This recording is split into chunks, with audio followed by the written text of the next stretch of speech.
Ji, first of all sir, thank you so much. आपने हमारा invitation accept किया इस इवेंट के लिए। जज़ाकल्लाह for that. So welcome. Thank you.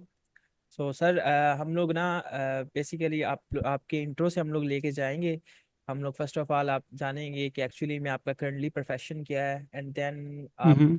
Upwork पे किस तरह, लाइक आप आपकी कोचिंग वगैरह या आपने अपना अगर कैरियर वगैरह स्टार्ट किया हो तो किस तरह लेके गए, कहाँ कैसे कैसे लर्निंग स्टार्ट की। और देन फिर हम आपसे कुछ टिप्स लेंगे और देन लास्ट पे कुछ Q&A होंगे। So over to you sir. Thank you. Okay जी। मेरा नाम फराज अहमद है। मैं बाय प्रोफेशन वेब डेवलपर हूँ। और अपवर्क पे मैं 2013 में मैंने ज्वाइन किया था, जब ओडेस्क था। फ्रीलांसिंग करने का कोई इरादा ना उस वक्त था ना आज है। लेकिन एक्सीडेंटली एक तरह से आप समझ लें कि मैं फ्रीलांसिंग में आ गया। जॉब कर रहा था, मैंने 5 साल मेरा एक्सपीरियंस था जॉब का। तो लास्ट में कुछ चीज़ें थी मैनेजमेंट की साइड से जो मुझे पसंद नहीं आ रही थी, तो मैंने जॉब क्विट कर दी। और फिर मैंने सोचा कि 2 महीने का मैं वेट करता हूँ, मतलब ब्रेक लेता हूँ। 2 महीने का ब्रेक लेता हूँ, क्योंकि ब्रेक ऐसे कोई लिया नहीं था मैंने। तो मैंने सोचा कि 2 महीने का ब्रेक लेता हूँ, उसके बाद मैं कोई दूसरी जॉब जो है वो सर्च कर लूँगा। एक दो पाइपलाइंस में भी थी, ऑफर्स भी थी। तो 7 दिन ही गुजरे थे उस ब्रेक को के ऐसे ही फ्रीलांसिंग का कोई मैंने आर्टिकल मेरी नज़र से गुजरा गूगल पे। तो फ्रीलांसिंग के बारे में इतना ज़्यादा मैंने उससे पहले पढ़ा नहीं था, सोचा नहीं था, लेकिन वो आर्टिकल थोड़ा पढ़ा तो थोड़ा सा इंटरेस्ट थोड़ा सा मैंने जो है वो इंटरेस्ट थोड़ा जागा। मैंने सोचा कि चलें देख लेते हैं कि होता क्या है, लोग किस तरह जो है वो सोलो काम करते हैं। तो मैंने ओडेस्क ज्वाइन किया था। वो 1 महीने मैंने पहले ज्वाइन कर लिया था, वो पता नहीं क्यों सोच के मैंने किया था, आई डोंट नो। लेकिन 1 महीने पहले अकाउंट मैंने बना लिया था अपना। और फिर मुझे याद है November 7 वो डेट थी, और 4 बजे थे रात के। तो मैंने अपने पहले 4 बिट्स भेजे थे उस वक्त। तो वो चारों बिट जो है वो एक्सेप्ट हो गए। और प्रोजेक्ट मुझे पहले ही आप समझ लीजिए कि 7 मिनट्स में मुझे पहला प्रोजेक्ट ही मिल गया जो मैंने पहला बिट किया था। और उसके बाद मैंने 2-3 महीने बिडिंग की थी, और वहीं से मुझे काफ़ी क्लाइंट्स ऐसे मिले जो मेरे लॉन्ग टर्म क्लाइंट्स बने, जो 11 साल हो गए और आज तक मेरे साथ काम कर रहे हैं। माशाल्लाह। तो और फिर ये हुआ कि फिर ज़्यादा फिर मैंने बिडिंग करना छोड़ दिया, क्योंकि क्लाइंट्स लॉन्ग टर्म हो गए थे, एक रेगुलर काम आने लगा। तो अब जो अपवर्क को मैं ऐसे यूज़ कर रहा हूँ, वो बस आप समझ लें कि पेमेंट मेथड की तरह यूज़ कर रहा हूँ, कि मुझे क्लाइंट की तरफ मतलब भागना नहीं पड़ता कि भाई आप इनवॉइस क्लियर कर दें, आपने पेमेंट डिले कर दी, ठीक है। सारी कम्युनिकेशन बाहर ही होती है, और पेमेंट्स अपवर्क के थ्रू जाती हैं। मैं आवरली काम करता हूँ, तो उसको उनका ट्रैकर यूज़ करता हूँ, आवर्स ट्रैक होते हैं, अपवर्क उनको बिल करते हैं, और पेमेंट जो है मुझे टाइम पे मिल जाती है। तो अपवर्क को ऐसे जब मैं as a payment method use कर रहा हूँ, क्लाइंट सारे लॉन्ग टर्म है। और मैं यही इंट्रो है। और अपवर्क की कोचिंग के हवाले से 2 साल पहले ही मैंने शुरू किया था। जब मैं देखता था डिफरेंट ग्रुप पे, फॉरम्स पे, कि लोग जब स्ट्रगल करते थे, कोई सवाल पूछते थे तो जवाब पूरा नहीं आता था। जैसे से कि कोई पूछ रहा है कि प्रपोजल हम भेज रहे हैं, तो हमें जो है रिप्लाई नहीं आ रहा, या हम हायर नहीं हो रहे। तो ये सिर्फ कहा जाता था, रिस्पांस में लोग बताते थे कि भाई आपको प्रपोजल किस तरह भेजना है, क्लाइंट के प्रोजेक्ट पे फोकस करना है, ज़्यादा जो लंबा नहीं भेजना। लेकिन एग्जांपल्स जो होती है ना, वो लैक करती थी, कोई एग्जांपल्स अपनी दिखाता नहीं था या बताता नहीं था इतना। लोगों के पास टाइम नहीं होता था। तो फिर मैंने वहाँ पे देखा कि लोग काफ़ी स्ट्रगल कर रहे हैं, तो फिर मैंने अपनी एक गाइड उस टाइम पे लिखी थी अपवर्क की। जो मुझे मतलब जो भी मेरा एक्सपीरियंस था, मैं सारा उसमें लिख दिया था। अभी वो गाइड आप समझ लें कि इस वक्त 224 पेजेस तक की हो गई है। उसमें सारी स्ट्रेटजीज वगैरह मैंने मेंशन की, अपने प्रपोजल्स भी मैंने उसमें जो है वो लगा दिए, कि जिन पे मुझे जो है जॉब्स जो मैंने विन की थी, और जो भी सारी स्ट्रेटजीज मेरी अपनी हैं, वो मैंने उसमें मेंशन की हुई है। फिर यूट्यूब पे भी जो है एक उन्हीं जो गाइड है उसी के हवाले से, उनमें उसमें जो चीज़ें थी उनकी वीडियोस भी जो है वो फिर मैंने यूट्यूब पे फिर बनाई, क्योंकि ज़्यादातर लोग जो है मैंने नोट किया कि पढ़ना नहीं चाहते। जी जी। ठीक है उनको जी ना, और ज़्यादा रीडिंग पे इतना फोकस नहीं करते। देखो मैं कहता हूँ, अगर आपको फ्रीलांसिंग करनी है, ऑनलाइन काम करना है, तो रीडिंग पे थोड़ा सा फोकस करें। हम ज़्यादा अगर मैं कोई पोस्ट भी करता हूँ, टेक्स्ट पोस्ट, तो ज़्यादातर लोगों की आदत होती है कि पहली लाइन पढ़ते हैं, दूसरी लाइन नहीं पढ़ते, और फिर लाइक क्वेश्चन करके पूछ स्किप। लेते हैं। जी, वो क्वेश्चन पूछ लेते हैं, और क्वेश्चन अगर वो दूसरी लाइन पढ़ लेते तो आंसर भी उनको मिल जाता। तो वीडियोस भी बनाए उन लोगों के लिए जो मतलब कि टेक्स्ट वगैरह पे जो ज़्यादा जो है फोकस नहीं करते, तो उनके लिए वीडियोस भी बनाई, गाइड लिखी है अपने कुछ, फिर टूल्स भी मैंने बनाए यूजिंग ओपन एआई, जिसमें जो एआई प्रपोजल राइटर का मैंने टूल बनाया, और फ्री है वो। 1 लाख के 1 लाख से ज़्यादा प्रपोजल्स जो है वो जनरेट होते हैं पर मंथ। और माशाल्लाह। उस पे लोगों को काफ़ी, और प्रपोजल जो लिखता है मेरे ही स्टाइल में लिखता है, जिस तरह मैं इन रियल लाइफ जो प्रपोजल लिखता हूँ, तो अपने आप को एक तरह से समझ लें कि रेप्लिकेट मैंने कर दिया, और लोग जो है वो प्रपोजल राइटर यूज़ करते हैं। उसके अलावा 2-3 क्रोम के एक्सटेंशंस भी हैं कि जिसमें आप अगर जैसे कि आप जॉब को ढूंढना चाह रहे हैं, स्मॉल छोटी जॉब्स ढूंढना चाह रहे हैं जो आप जल्दी से पढ़ के समझ के अप्लाई कर सकें, तो एक उसका एक्सटेंशन है। एक प्रोफाइल ऑप्टिमाइजेशन के लिए एक कीवर्ड्स एक्सट्रैक्ट करने का एक्सटेंशन है कि जब क्लाइंट जॉब पोस्ट करते हैं तो नीचे जॉब के नीचे वो अपने स्किल्स भी सेलेक्ट करते हैं कि भाई ये इस स्किल से रिलेटेड हमें फ्रीलांसर चाहिए, तो वो एक्सटेंशन क्या करता है, जो मोस्टली स्किल्स जो क्लाइंट सेलेक्ट करते हैं अपनी जॉब्स में, वो स्किल्स फैच कर लेता है, ताकि आपको पता चले कि क्लाइंट जो है जो जॉब आपकी निच पे पोस्ट करते हैं तो कौन कौन से वो स्किल नेम्स यूज़ करते हैं। तो वो फिर आप अपने अगर प्रोफाइल में ऐड करेंगे तो आपका जो प्रपोजल होगा या आपका प्रोफाइल होगा वो थोड़ा सा टॉप पे आएगा। जब आप प्रपोजल भेजेंगे और आपके स्किल्स मैच हो रहे होंगे जॉब के साथ, तो आपको एक बेस्ट मैच का लेबल मिल जाता है। और वो अगर लेबल मिल जाता है तो आपका प्रपोजल जो बूस्टेड प्रपोजल्स होते हैं ना, उससे बिल्कुल नीचे आता है। फिर पहले पहले प्रपोजल आपका आता है अगर आपके कीवर्ड्स मैच हो जाते हैं जॉब से। तो इस तरह की चीज़ें हैं। प्रपोजल राइटर है, क्वेश्चन जनरेटर है कि आप क्लाइंट से क्वेश्चन जनरेट करके जी जी। कई अगर जॉब से रिलेटेड कोई क्वेश्चन हैं तो वो आपको क्वेश्चन जनरेट करके देता है कि आप क्लाइंट से पूछ सके, ताकि वो इंगेजमेंट एक शुरू हो।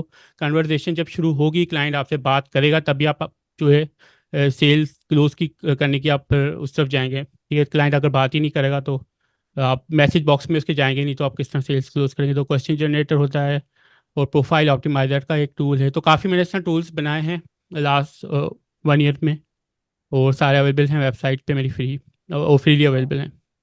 सो so sir, that sir was the मेरा होल इंट्रो। मेरा सर आपसे हम। क्वेश्चन है कि जी ये जो रिसेंटली जो मतलब मैंने जब अपर ज्वाइन किया था, तो जी जी। अपर ज्वाइन किया था मैंने ऑलमोस्ट अप्रैल में।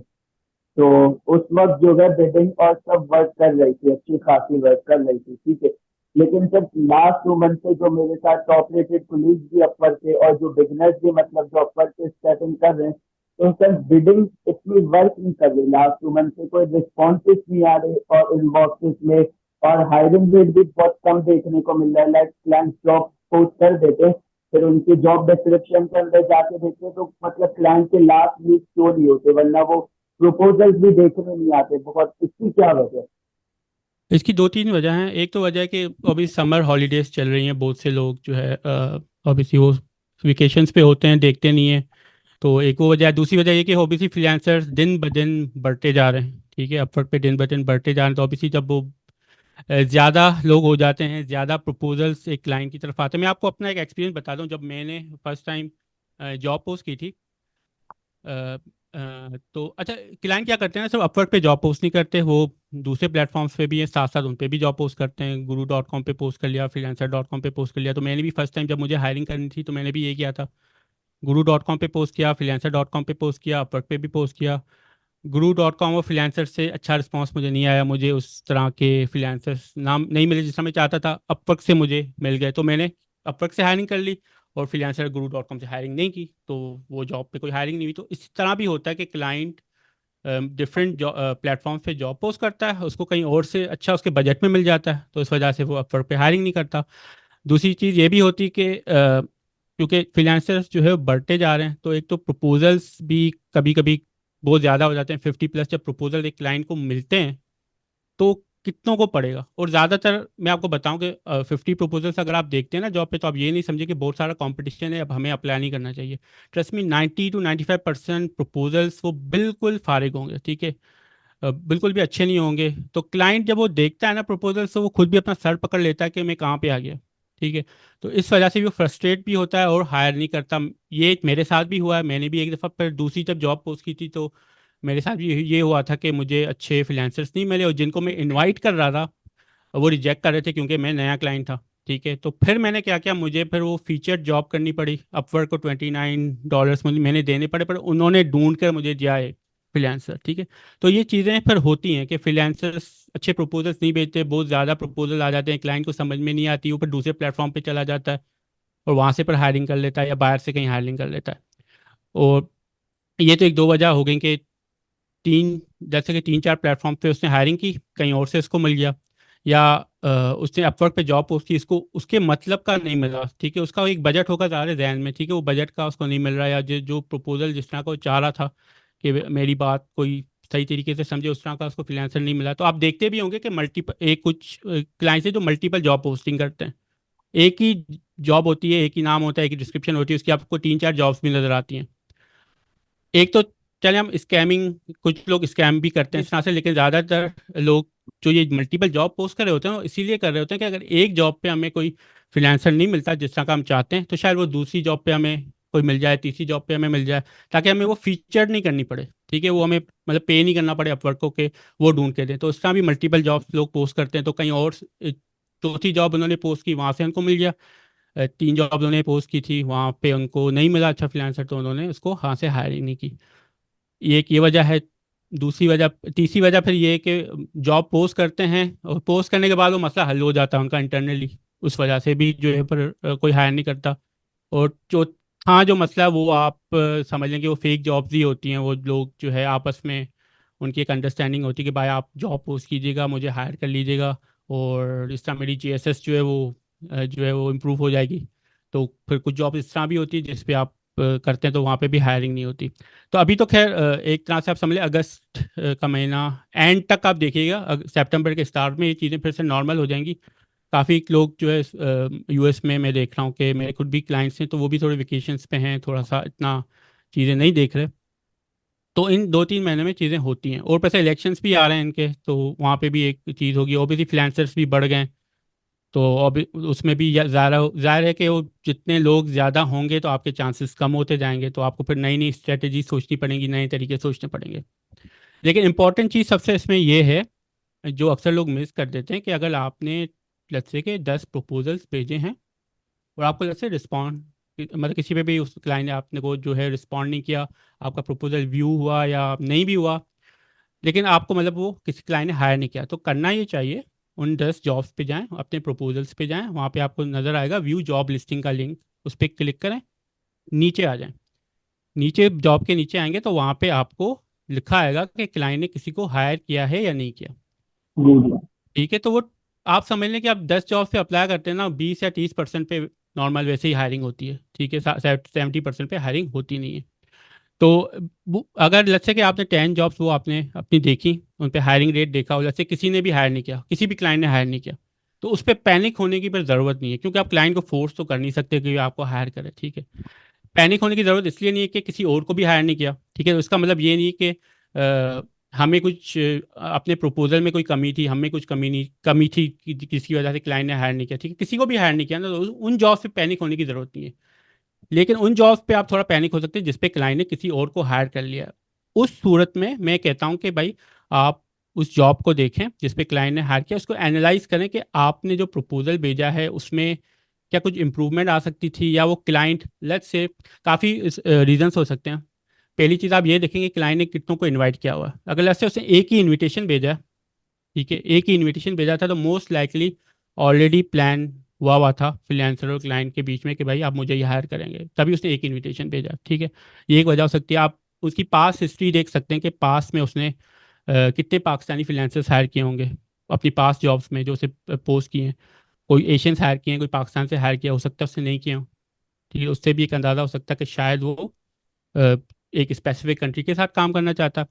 तीसरी आप ये भी चीज़ देख सकते हैं कि अक्सर लोग क्या क्लाइंट्स क्या करते हैं, जॉब पोस्ट करते हैं और अपने ही कोई पिछले फ्रीलांसर जिनके साथ उन्होंने काम किया उसी को हायर कर लेते हैं। वो भी आप जॉब हिस्ट्री में जाएंगे ना, तो आप ये देखिए कि जिस निच पे आप अप्लाई कर रहे हैं उस निच से रिलेटेड कोई और जॉब्स पोस्ट हुई हुई है कि नहीं हुई है। अगर हुई हुई है तो फिर फ्रीलांसर्स देख लें कि किन किन फ्रीलांसर्स को हायर किया। अगर डिफरेंट फ्रीलांसर्स हैं तो फिर मतलब आपका चांस हो सकता है आप प्रपोजल भेज सकते हैं। लेकिन अगर उसने एक ही फ्रीलांसर को हायर किया तो मोस्ट लाइकली वो फिर उसी को ही हायर करेगा उस जॉब में।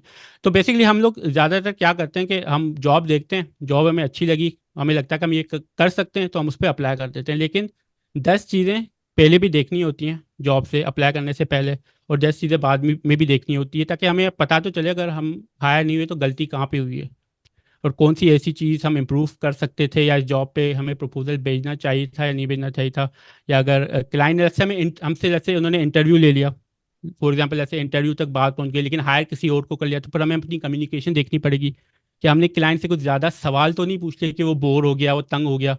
हो सकता है किसी ने इंटरव्यू में उसको सॉल्यूशन दे दिया हो पहले ही, 2 मैसेजेस में उसको पूरा प्लान समझा दिया हो कि इस तरह करेंगे। हो सकता है आप ज़्यादा क्वेश्चंस पूछ रहे हो, या आप ज़्यादा चीज़ को ड्रैग करते हुए जा रहे हो, उस वजह से क्लाइंट आपसे जो है बेदार होकर वो किसी और तरफ चला गया। तो ये सारी चीज़ जब हम एनालाइज करेंगे तभी पता चलेगा। और एनालाइज हम उन्हीं जॉब्स पे कर सकते हैं जिन पे क्लाइंट ने किसी को हायर किया हुआ है। जब हायर किया ही नहीं हुआ है तो उस पर हम कुछ भी नहीं कर सकते। वो आप मतलब कि उस पर फिर मतलब कि सोचने की ज़रूरत इतना है नहीं, क्योंकि कोई भी हायर नहीं हुआ, राइट। लेकिन जहाँ पे हायर हुआ है उसको एनालाइज करें कि उस पर हम क्या इंप्रूवमेंट कर सकते थे, उसमें क्या चीज़ हो सकती थी। क्लाइंट पाकिस्तानीज को हायर करता है कि नहीं करता, या ऑलरेडी बहुत सारे प्रपोजल्स थे और क्लाइंट ने पहले ही डिसाइड कर लिया था, या हो सकता है क्लाइंट ने व्यू ही ना की वो जॉब। ठीक है, वो भी आपको नीचे दिखा देता है कि लास्ट व्यूड बाय क्लाइंट के किस टाइम पे उसने व्यू किए। हो सकता है उसने व्यू ही नहीं किया और जॉब पोस्ट करके उसने छोड़ दिया, और आपने उस जॉब पे अप्लाई कर दिया और क्लाइंट ने देखा ही नहीं, कभी किसी को भी हायर नहीं किया फिर।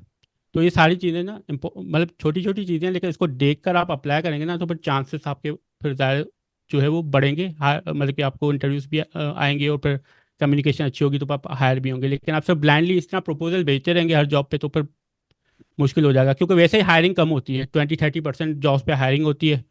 तो वो 20-30% भी आप अच्छी तरह एनालाइज करके उन पे प्रपोजल्स भेजेंगे ना तो फिर आपके सक्सेस के चांसेस ज़्यादा होंगे। तो सर ये प्रोजेक्ट जो है, ये इस वक्त मतलब जो हम प्रोजेक्ट क्रिएट करते हैं जैसे फाइवर पे गिग क्रिएट करते हैं, जी जी। तो ये इस वक्त क्यों इतने ज्यादा अपवर्क पे अंडर रेटेड है? और मतलब और एज अ बिगिनर अगर मैं शुरू करना चाहूंगा तो मैं क्या प्रोजेक्ट से स्टार्ट लूं या मैं इस वक्त बिडिंग से स्टार्ट लूं? देखिए, प्रोजेक्ट्स पोस्ट करना तो उसमें तो कोई कॉस्ट आपकी लगनी नहीं है, ठीक है। तो प्रोजेक्ट्स आप बिल्कुल आप पोस्ट करें, लेकिन उस पर भी मैं ये कहता हूँ कि प्रोजेक्ट जब आप पोस्ट करें तो इस तरह पोस्ट करें प्रोजेक्ट कि वो आपस में इंटरकनेक्टेड हो। ऐसा ना हो कि आइसोलेटेड हो। फॉर एग्जांपल क्लाइंट आता है, कहता है, मतलब आपने एक प्रोजेक्ट बना लिया कि मुझे वेबसाइट, कि I will create a website for you, 5 page website for you, 5 page business website for you, ठीक है। वेबसाइट बन गई, वेबसाइट बनने के बाद क्या होता है, जैसे उसकी एसईओ होती है, आप फिर एक दूसरा प्रोजेक्ट बना सकते हैं, I will do on page SEO for you. तीसरा हो सकता है I will do on off page SEO for you. चौथा हो सकता है I will do technical SEO for you. पांचवा हो सकता है कि I will do monthly update for you. तो वो आपस में इंटर कनेक्टेड होंगे ना। तो डायरेक्ट क्लाइंट ने एक चीज़ कराई है, वेबसाइट बनाई है, एसईओ तो उसको करवानी है चाहिए, ठीक है। तो वही आपका ही प्रोजेक्ट होगा, आप उसको सजेस्ट कर सकते हैं, भाई आप इस, अब मेरा ये प्रोजेक्ट है, आप ये मुझसे ले लें, ठीक है। तो आपकी एसईओ भी हो जाएगी, वो कर लेता है, पर उसको बोलेंगे भाई अब ये तीसरी चीज़ है, आपकी स्पीड ऑप्टिमाइजेशन भी बहुत इंपॉर्टेंट है, उसका भी प्रोजेक्ट है, वो भी कर लें। फिर आप उसको कह सकते हैं भाई अपडेट्स भी बहुत इंपॉर्टेंट है, ठीक है, मंथली अपडेट्स आप नहीं करेंगे तो आपकी वेबसाइट हैक भी हो सकती है, तो आप मेरा ये पांचवा प्रोजेक्ट ले लें। तो आपस में वो कनेक्टेड होंगे ना, तो क्लाइंट एक ही क्लाइंट होगा, वो एक दफ़ा आएगा और वो एक जर्नी उसकी होगी, वो पूरी जर्नी जो है मैं आपके साथ रहेगा, आपके दूसरे प्रोजेक्ट्स भी ले रहा होगा एक तरह से। मतलब कि आप समझ लें वो भी आपका एक लॉन्ग टर्म क्लाइंट ही बनेगा। ऐसा ना होगा एक दफ़ा आएगा, एक प्रोजेक्ट पे काम करेगा और चला जाएगा, ठीक है। वो दूसरा प्रोजेक्ट भी आप उसको कनेक्टेड होगा उसी चीज़ से, तो वो आपका दूसरा प्रोजेक्ट भी लेगा, तीसरा भी लेगा, चौथा भी लेगा।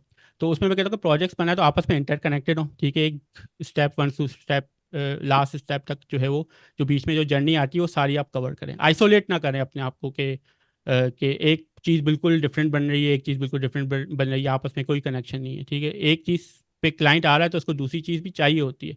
यूट्यूब की बात ले लें, चैनल बनाना है, चैनल के बाद भी थंबनेल्स चाहिए, उसकी एसईओ चाहिए, चैनल का कवर आर्ट हो गया, वो सारी चीज़ें का अलग, सारी चीज़ों का अलग अलग प्रोजेक्ट बना लें, ठीक है। वो आपस में वो कनेक्टेड होंगे तो एक चीज़ कराएगा तो नेचुरली वो दूसरी चीज़ भी कराएगा। और प्रोजेक्ट्स में अगेन वही है कि कोई कॉस्ट तो आपकी है नहीं, आप बना लें, ठीक है।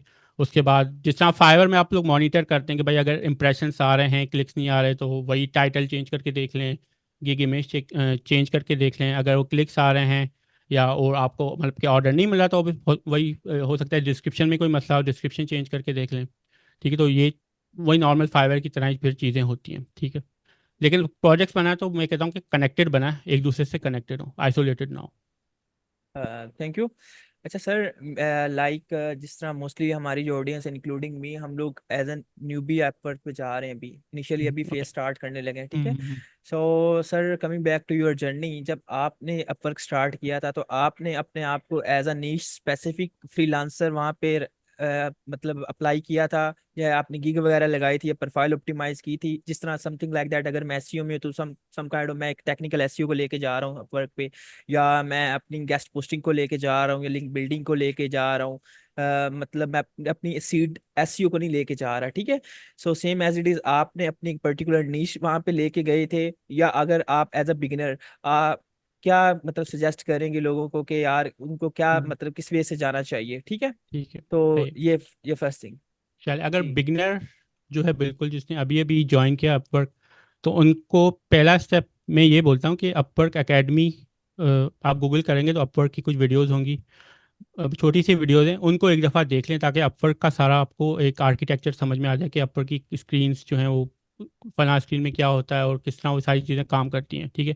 सबसे पहले मैं इनको ये बोलता हूँ।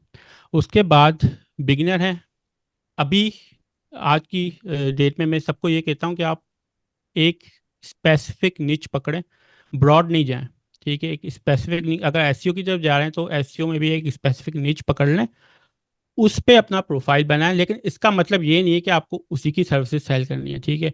आप उसका प्रोफाइल बनाएं स्पेसिफिक निच का। अच्छा, उससे फ़ायदा आपको ये होगा कि लेट्स से एक क्लाइंट है, वो प्रोफाइल से उसको एक काम कराना है, उसको टेक्निकल एसईओ करानी है, ठीक है। उसने लिख दिया टेक्निकल एसईओ, अब उसके पास फ्रीलांसर्स की आगे लिस्ट, आपने लिखा है टेक्निकल एसईओ, नीचे जैसे मैंने लिखा है टेक्निकल एसईओ, वर्डप्रेस, पीएचपी, और पता नहीं क्या क्या 10 चीज़ें मैंने और लिखी हैं।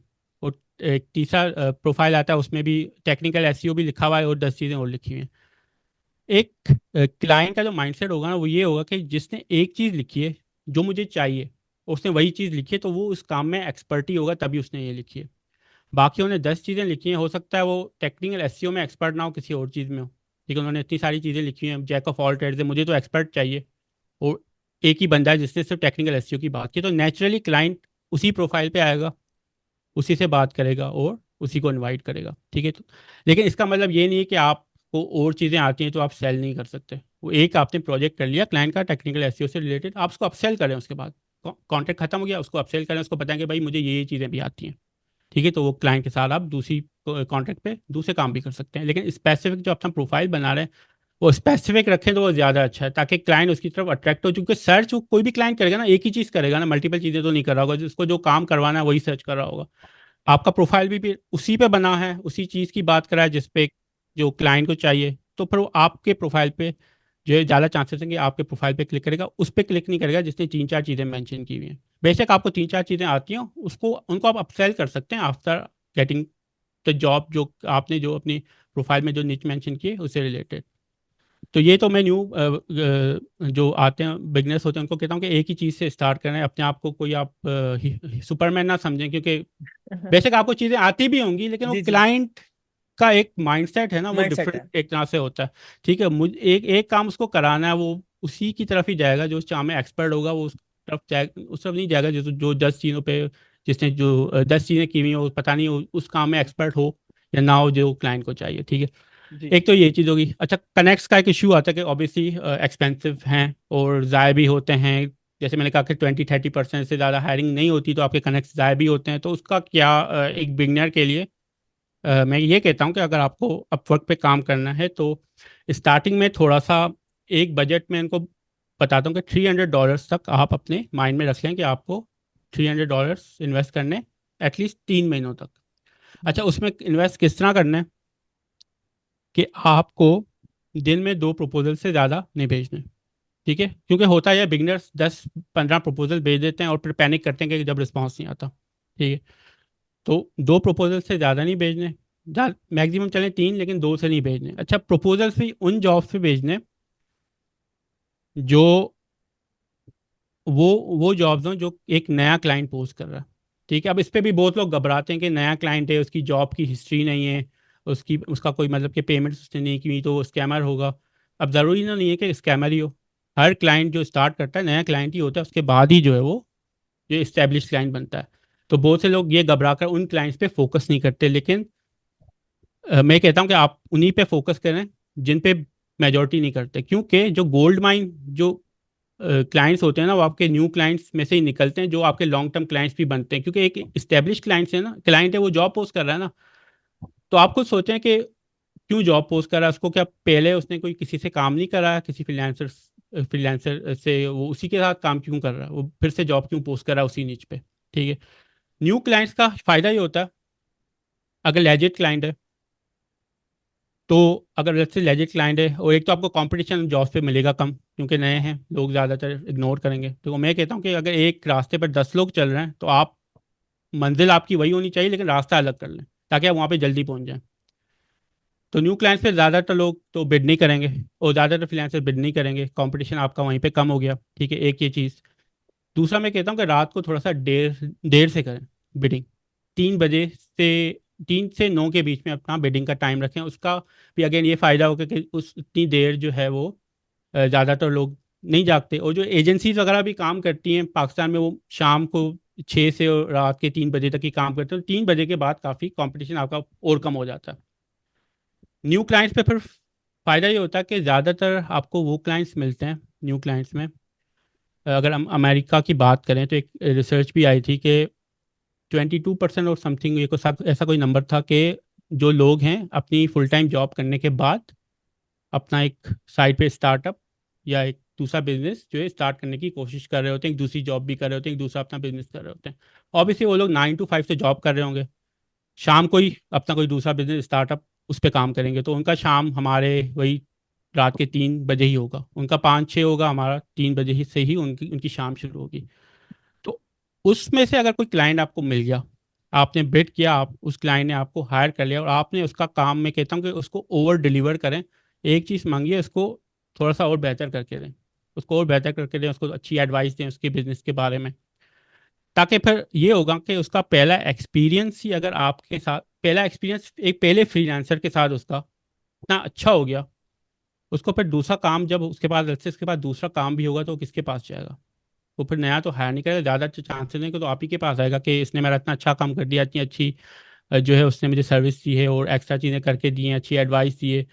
तो नेक्स्ट टाइम अगर उसके पास काम कोई होगा, तो वो फिर आप ही के पास आएगा। जब वो आप ही के पास आएगा, रेगुलर आपको काम मिलना शुरू होगा, एक लॉन्ग टर्म क्लाइंट आपका बनेगा, तो फिर बार बार कनेक्ट्स आपको फिर यूज़ करने की ज़रूरत नहीं पड़ेगी दूसरे प्रोजेक्ट ढूंढने के लिए। इस तरह के आपको स्टार्टिंग में अगर एक क्लाइंट मिल जाता है, तो थोड़ा आप फिर रिलैक्स हो जाते हैं, फिर आपको वो कनेक्ट्स वाली टेंशन खत्म हो जाती है कि मुझे इन्वेस्टमेंट करनी है। ठीक है, फिर इसी तरह के अगर आपके 2-3 क्लाइंट्स हो जाते हैं, ठीक है, तो फिर आपकी फ्रीलांसिंग लाइफ जो है एक अच्छी, मतलब आप समझ लें कि स्टार्ट हो जाती है, और फिर आहिस्ता आहिस्ता आप फिर अपने साथ दूसरे लोग भी जो है ऐड कर सकते हैं, क्योंकि सोलो फ्रीलांसिंग तो सारी लाइफ हो नहीं सकती, पॉसिबल ही नहीं है कि आप अकेला सारी लाइफ काम करें, क्योंकि इवेंचुअली एक टाइम आएगा, शुरू में मज़ा आ रहा होगा जब काम आ रहा होगा, डॉलर्स आ रहे होंगे, आपको बिल्कुल मज़ा आ रहा होगा, लेकिन इवेंचुअली एक टाइम ऐसा आएगा कि आप अपने आप को अकेला महसूस करेंगे एक कमरे में बंद। फिजिकल हेल्थ भी आपकी जो है अफेक्ट हो रही है, मेंटल हेल्थ भी अफेक्ट हो रही है, वह तब आपको पता चलेगा कि कहीं पे कोई गलती हुई है। तो इसमें मैं शुरू में लोगों को कहता हूँ कि आप कोशिश करें लॉन्ग टर्म क्लाइंट्स गेन करने की, और लॉन्ग टर्म क्लाइंट्स आपको न्यू क्लाइंट से ही मिलेंगे जो पहला प्रोजेक्ट पोस्ट कर रहे हैं। ठीक है, इस्टेब्लिश क्लाइंट से आपके चांसेस बहुत ही कम हो गए कि वो आपको बार बार हायर करें। न्यू क्लाइंट्स को फोकस करेंगे, कंपटीशन को वैसे ही कम मिलेगा, चॉइस उनके पास वैसे कम होगी फ्रीलांसर्स की, उनका अच्छा काम करके देंगे, और उनके पास अगर उसके बाद काम आएगा तो आप ही को देंगे। तो मैंने भी यही अप्रोच यूज़ की थी जब मैंने स्टार्ट किया था, लेकिन अगेन मेरा एक्सपीरियंस था 5 साल जॉब का। ठीक है, तो उसमें मैं यही कहता हूँ कि भाई स्किल सीखने के बाद एटलीस्ट आप 2 साल जॉब तो करें, उससे फ़ायदा ये होता है स्किल, चले आपने सीख कर आप डायरेक्ट फ्रीलांसिंग में आ गए, तो उसमें आप क्या करें, आप थोड़ा सेफ प्ले करते हैं। सेफ प्ले इस तरह करते हैं कि जो चीज़ आपको आती है उसी के प्रोजेक्ट्स पे आप अप्लाई करते हैं, कोई नई चीज़ आती है आप थोड़ा डरते हैं कि मुझसे शायद ना हो, और जो है मैं ना कर सकूं और मुझे अच्छा रिव्यू ना मिले और मेरा जो प्रोफाइल अफेक्ट हो जाए, तो आप उसमें सेफ प्ले करते हैं। उसमें आपकी इतनी लर्निंग नहीं होती, आप अपना ग्रो नहीं करते अपने स्किल में, जो इवेंचुअली फिर आप, मतलब फिर आपसे आगे लोग निकल जाते हैं। जॉब में ये होता है, उसमें आप मना कर नहीं सकते, बॉस आपको जो देगा आपको करना है, नहीं आता गूगल करो, सर्च करो, प्रॉब्लम सॉल्विंग एबिलिटी अपने अंदर लाओ, क्योंकि मेन जो चीज़ है वो है आपकी प्रॉब्लम सॉल्विंग स्किल्स। कोई चीज़ नहीं आती, सबको सब कुछ नहीं आता, 100% आपको कुछ भी नहीं आएगा। आप कोई भी स्किल सीख लें, कहीं से भी कोर्स कर लें, एक कोर्स करें 10 कोर्स करें, 100% कभी भी आपको कहीं से चीज़ आपको सीखने को नहीं मिलेगी। एक्चुअल चीज़ तभी आप सीखेंगे जब आप इम्प्लीमेंट करेंगे। जब इम्प्लीमेंट करने पे आएंगे तो 10 चीज़ें आपको ऐसी पता चलेंगी कि आपने कोर्स में कभी आपने देखी नहीं होंगी, तो फिर आप क्या करेंगे? ऑब्वियसली फिर गूगल करेंगे, एआई है, चैट जीपीटी से पूछेंगे। और प्रॉब्लम सॉल्विंग स्किल्स आप में जब डेवलप हो जाएंगे ना, तो आपके पास कोई भी मसला आएगा आप फिर घबराएंगे नहीं। आपको पता होगा कि भाई कोई भी इशू है, कोई भी चीज़ें जो मुझे नहीं आती, लेकिन मुझे पता है कि उसको सर्च कैसे करना है। ठीक है, तो वो चीज़ आप जॉब में सीखते हैं जब आप पर प्रेशर होता है। फ्रीलांसिंग में आप अगेन थोड़ा सा सेफ प्ले करते हैं, जॉब में आप सीखते हैं, आप पर प्रेशर होता है, आपको करना है, भाई बॉस ने बोला है तो करना है। दूसरा फ़ायदा ये होता है कि प्रोजेक्ट मैनेजमेंट डिपार्टमेंट होता है जब आप कंपनी में काम कर रहे होते हैं, उनसे आप सीख सकते हैं कि भाई क्लाइंट से किस तरह कम्युनिकेशन की जाती है, किस तरह वो ईमेल्स भेजते हैं, किस तरह फ़ोन पे आते हैं। आप बेशक उनके साथ साइलेंट आ जाएं, साइलेंट मोड पे आ जाएं, उनसे सुने कि क्लाइंट से किस तरह बात हो रही है, क्लाइंट किस तरह बात कर रहा है। वो वहाँ से आपके लिस्टिंग स्किल्स भी अच्छे होंगे। बिजनेस डेवलपमेंट डिपार्टमेंट होता है, उनके साथ बैठ सकते हैं, उनसे पूछ सकते हैं भाई आप किस तरह सेल्स करते हैं, क्लाइंट को किस तरह जो है आप प्रपोजल भेजते हैं, किस तरह क्लोज करते हैं। तो ये सारी चीज़ें मैंने जॉब में सीखी थी। तो अगर मैं नहीं करता जॉब तो शायद मैं भी स्ट्रगल करता फ्रीलांसिंग में। लेकिन क्योंकि मैं सीख के आया था तो मुझे पता था कि किस तरह क्लाइंट से सारी बातें होती हैं, किस तरह मैनेज करते हैं चीज़ें। क्योंकि एज अ फ्रीलांसर आप सब चीज़ें कर रहे हैं, आप काम भी कर रहे हैं, आप मैनेज भी कर रहे हैं, आप कम्युनिकेशन भी कर रहे हैं, आप क्यूए भी कर रहे हैं, हर चीज़ आपको करनी होती है। तो एक बिजनेस में अगर आप रहकर वो सारी चीज़ें सीख के आएंगे ना, तो फ्रीलांसिंग में आपके सक्सेस के चांसेस काफ़ी अच्छे हो जाते हैं। तो मैं फिर ये कहता हूँ, यही कहता हूँ कि 2 साल तो कम से कम आप जॉब कर लें, कम से कम 2 साल तो जॉब करें, ताकि उसके बाद आपके प्रॉब्लम सॉल्विंग एबिलिटी आपकी आप में पैदा हो जाएगी कि किस तरह चीज़ें सर्च करनी है। आपके प्रोजेक्ट मैनेजमेंट स्किल्स अच्छे हो जाएंगे, आपके सेल्स स्किल्स भी अच्छे हो जाएंगे। दूसरे डिपार्टमेंट के साथ जब आप बैठेंगे तो उसके बाद जब फ्रीलांसिंग में आएंगे तो चांसेस आपके उसमें बढ़ेंगे कि आप जो है अच्छा पर परफॉर्म कर सकेंगे। लेकिन अगेन सारी लाइफ फ्रीलांसिंग करनी नहीं है, टीम भी बनानी पड़ेगी आपको। तो वो भी आप शुरू में देखें, जब आपको कोई लॉन्ग टर्म क्लाइंट्स मिल जाते हैं, रेगुलर काम आना शुरू हो जाता है, तो फिर टीम की तरफ भी जाएं कि टीम किस तरह बनानी है।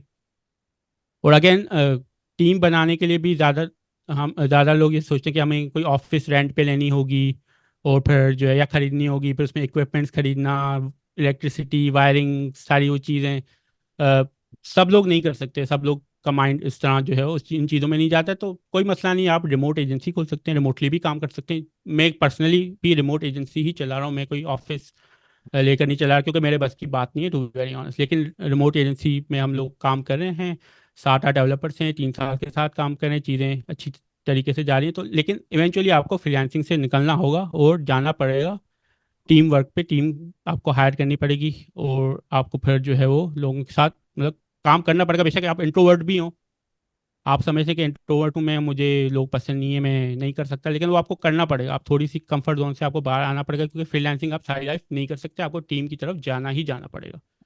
तो वो जितना जल्दी आप जाएंगे उतना आपको ज़्यादा फायदा होगा, जितना देर करेंगे तो फिर उसमें आपको थोड़ी सी स्ट्रगल होगी।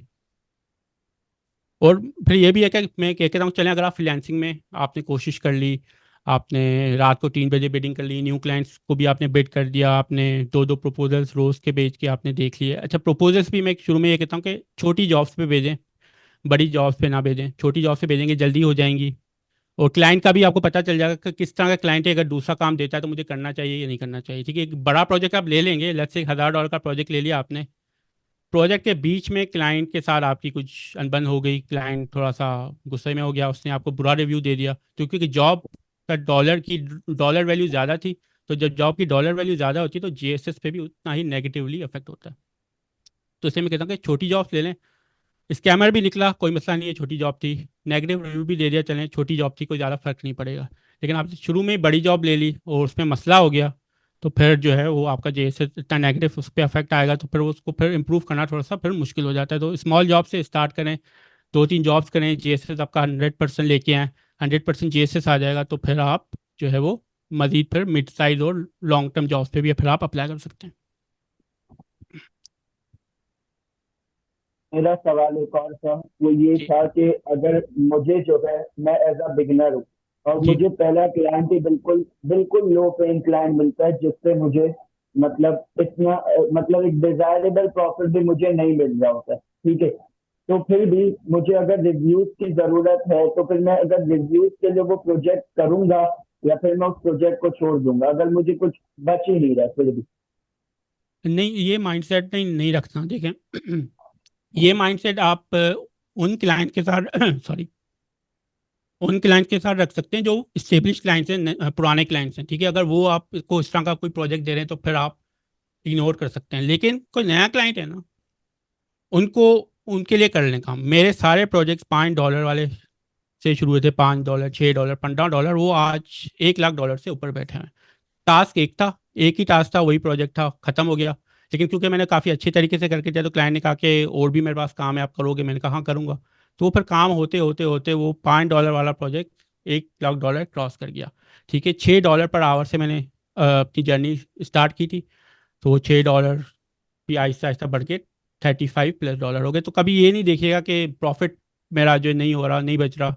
न्यू क्लाइंट है, बिल्कुल प्रॉफिट ना, कोई मसला नहीं है। वो न्यू क्लाइंट आपका जब लॉन्ग टर्म क्लाइंट बन जाएगा ना तो प्रॉफिट खुद ही आ जाएगा। फिर आप उससे ना थोड़ा सा मतलब कि आगे थोड़ा सा काम करके उससे अपनी प्राइजेस बढ़ाने की बात भी कर सकते हैं, क्योंकि फिर देखें ना, एक आदत हो जाएगी ना उस क्लाइंट को आपके साथ काम करने की। जब वो आदत हो गई तो वो थोड़ी आपके नखरे भी फिर वो थोड़ा सा बर्दाश्त करेगा, ठीक है। वरना उसको यही करना पड़ेगा ना। आप ये नहीं कर सकता कि यार ये बहुत ज़्यादा मांग रहा है, इसको मैं छोड़ दूँ, फिर नया फ्रीलांसर ढूंढूं, वो मिले मुझे अच्छा नहीं मिले, इस क्वालिटी का मिले ना मिले, ठीक है। तो एक आदत हो जाती है, कंफर्ट जोन जब आ जाता है ना तो फिर आप जो है वो एक दूसरे को बर्दाश्त कर लेते हैं, ठीक है। लेकिन अ, आप स्टार्टिंग में अगर मना कर देंगे तो यू नेवर नो कि वो शायद हो सकता है क्लाइंट आगे आपको ज़्यादा पे भी करे। तो न्यू क्लाइंट है, बिल्कुल प्रॉफिट नहीं हो रहा, कोई मसला नहीं है, आप जेएसएस के लिए कर लें। आप थोड़े से जो है अपनी प्रोफाइल स्ट्रॉन्ग करने के लिए करें। हो सकता है न्यू क्लाइंट चांस चांसेस हैं कि अच्छा काम करें तो आपके लॉन्ग टर्म क्लाइंट बन जाए। जब लॉन्ग टर्म क्लाइंट बन जाएगा तो फिर आप आगे उससे फ्यूचर में प्राइस इंक्रीज करने की भी बात कर सकते हैं। और उसको करनी पड़ेगी, ज़्यादा वो यूज टू हो गया, उसका काम इतना अच्छा हो रहा हो, फिर से वापस जो है वो किसी और को तो नहीं ढूंढेगा, उसको उस क्वालिटी का फ्रीलांसर मिले या ना मिले। तो मैं ये नहीं देखता कि शुरू में मैंने ये नहीं देखा कि कितनी प्राइस की जॉब है। पहली जॉब भी मेरे सामने कोई $15 की थी, ठीक है, इतनी बड़ी नहीं थी। लेकिन वो फिर आगे उसमें और भी काम आते गए आते गए आते गए, और काफ़ी अमाउंट उसने क्रॉस कर लिया। वो क्लाइंट अभी भी मेरे साथ मौजूद है। तो ये होता है ना कि जब लॉन्ग टर्म क्लाइंट बन जाता है तो आपको बार बार बिडिंग की जरूरत नहीं पड़ती। वरना ये टेंशन होती है कि एक प्रोजेक्ट कर लिया, आप दूसरे प्रोजेक्ट पे बिड करें, वो कर लिया, फिर तीसरे पे, रोज की ये टेंशन होती है सर में।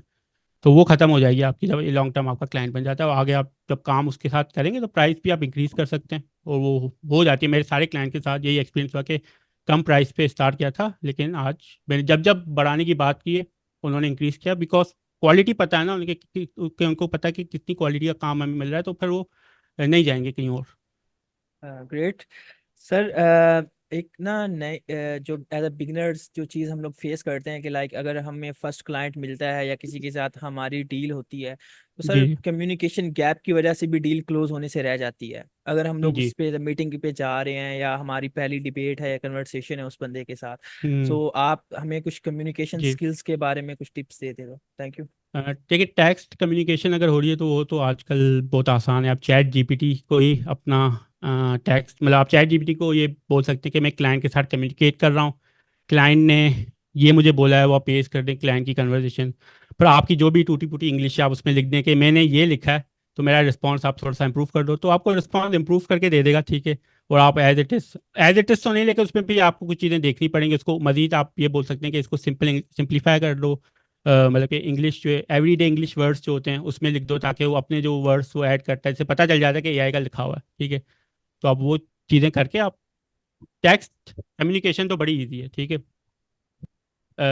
बाकी वीडियो कम्युनिकेशन में मैं ये सबको सजेस्ट करता हूँ कि क्लाइंट को बोलने दें, ठीक है, इंटरप्ट ना करें उसे, ठीक है। वो जो बोल रहा है उसको बोलने दें। आप पॉइंट्स चल लिख लें, अपने जहन में बिठा लें जो आपके जहन में क्वेश्चंस आ रहे हैं, या आपको कोई पॉइंट लग रहा है कि अगर मैं ये पॉइंट मेंशन करूं क्लाइंट को तो क्लाइंट थोड़ा सा शायद इंप्रेस हो जाए इस चीज़ पे कि ये चीज़, ये इंसाइट इसको पता है, ठीक है। तो क्लाइंट को बोलने दें, बोलने दें जो बोल रहा है। आप अपने जो है क्वेश्चंस हैं जो भी, और इंसाइट्स जो भी आपके जहन में नहीं है वो एक साइड पे लिख लें। जब क्लाइंट ख़त्म कर ले तो बस एक रिपीट आप कर सकते हैं उसे, ये कह के कि आपने जो बात की है मैं ये समझाऊँ, ठीक है। वो ओके बोलेगा या फिर से एक्सप्लेन करेगा। जब ओके बोलेगा तो फिर आप अपने क्वेश्चंस पूछ सकते हैं। आपको ज़्यादा बोलना नहीं है इतना, क्लाइंट को ही बोलने दें, ठीक है।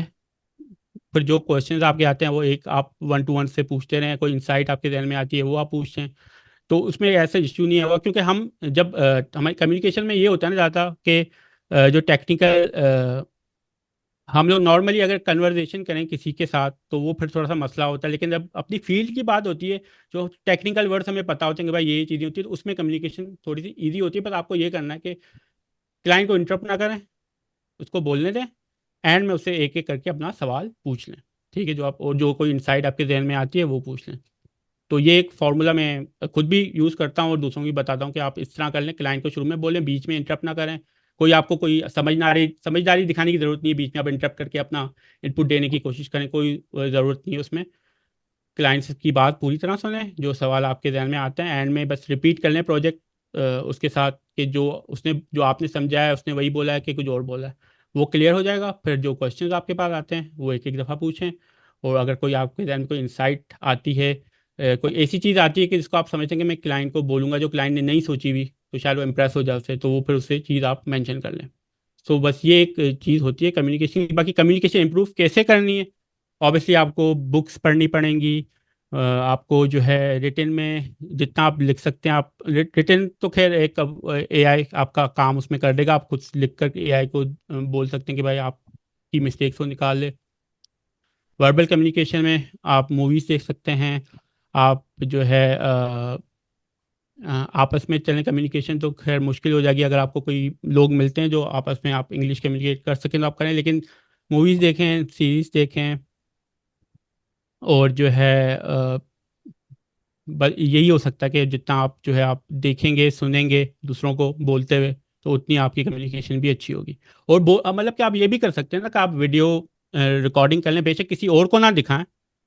ठीक है, खुद से आप कोई टॉपिक सेलेक्ट कर लें, उस पर अपने आप को मोबाइल पे रिकॉर्ड करें, फिर खुद को सुने। ठीक है, खुद को सुने, फिर आप देखें कि कोई वर्ड्स आपने मिस प्रोनाउंस किए हैं, तो वो प्रॉपर उसकी प्रोनाउंसिएशन किया है, कहाँ पे आप अटक रहे हैं, कहाँ पे आप थोड़ा सा फंबल कर रहे हैं। तो वो जब आप प्रैक्टिस करते रहेंगे खुद से ही रिकॉर्डिंग करके, खुद को ही देखकर, और उसमें अपनी मिस्टेक्स आप जो है वो आप देखकर इम्प्रूव करते रहेंगे, तो ये मेरे सामने 30 डेज में अगर आप ये रोज करेंगे 30 डेज तक ना, तो आपकी कम्युनिकेशन वर्बल भी काफ़ी अच्छी हो जाएगी। आप में खुद ही कॉन्फिडेंस आना शुरू हो जाएगा जब आप बोलना शुरू होंगे। बेशक दूसरों को ना दिखाएं, रिकॉर्ड करके खुद ही देखें, खुद ही उसमें से देखें कहाँ पे आप अटक रहे हैं, कहाँ पे आप हेजिटेट कर रहे हैं, कहाँ पे कोई वर्ड आपने शायद मिस प्रोनाउंस कर लिया, उसको आप चेक कर लें। तो उसमें जितनी आप प्रैक्टिस करेंगे खुद से ही, तो बिल्कुल ईजीली आपकी कम्युनिकेशन वर्बल भी अच्छी हो जाएगी। Thank you, thank you so much sir. So sir, currently अभी हमें अराउंड 48 मिनट्स हो गए हैं। जी। सो अभी हम लोग अपने ऑडियंस से भी कुछ क्वेश्चंस करते हैं, मतलब उनके आंसर देते हैं। सो काइंडली जिनके जो क्वेश्चंस है सर से, वो अपना हैंड रेस करें और सर इंशाल्लाह उनको बारी बारी जी। उनको आंसर करेंगे। Thank you. Over to you sir. जी।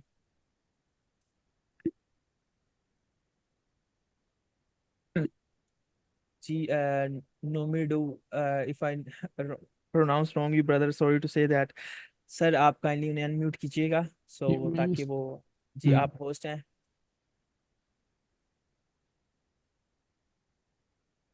जी ब्रदर, आप अपने आप को अगर आप एक्सेप्ट कर लीजिए तो आप बोल सकते हैं।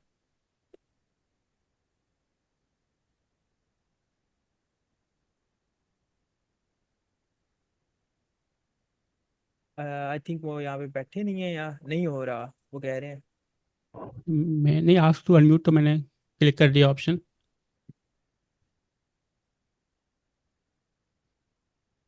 अ, चले, आप अपने एंड पे देख लीजिएगा। तब तक आप सर, आप जुनेद भाई को अनम्यूट कीजिएगा, तब तक हम उनका क्वेश्चन का आंसर कर लें।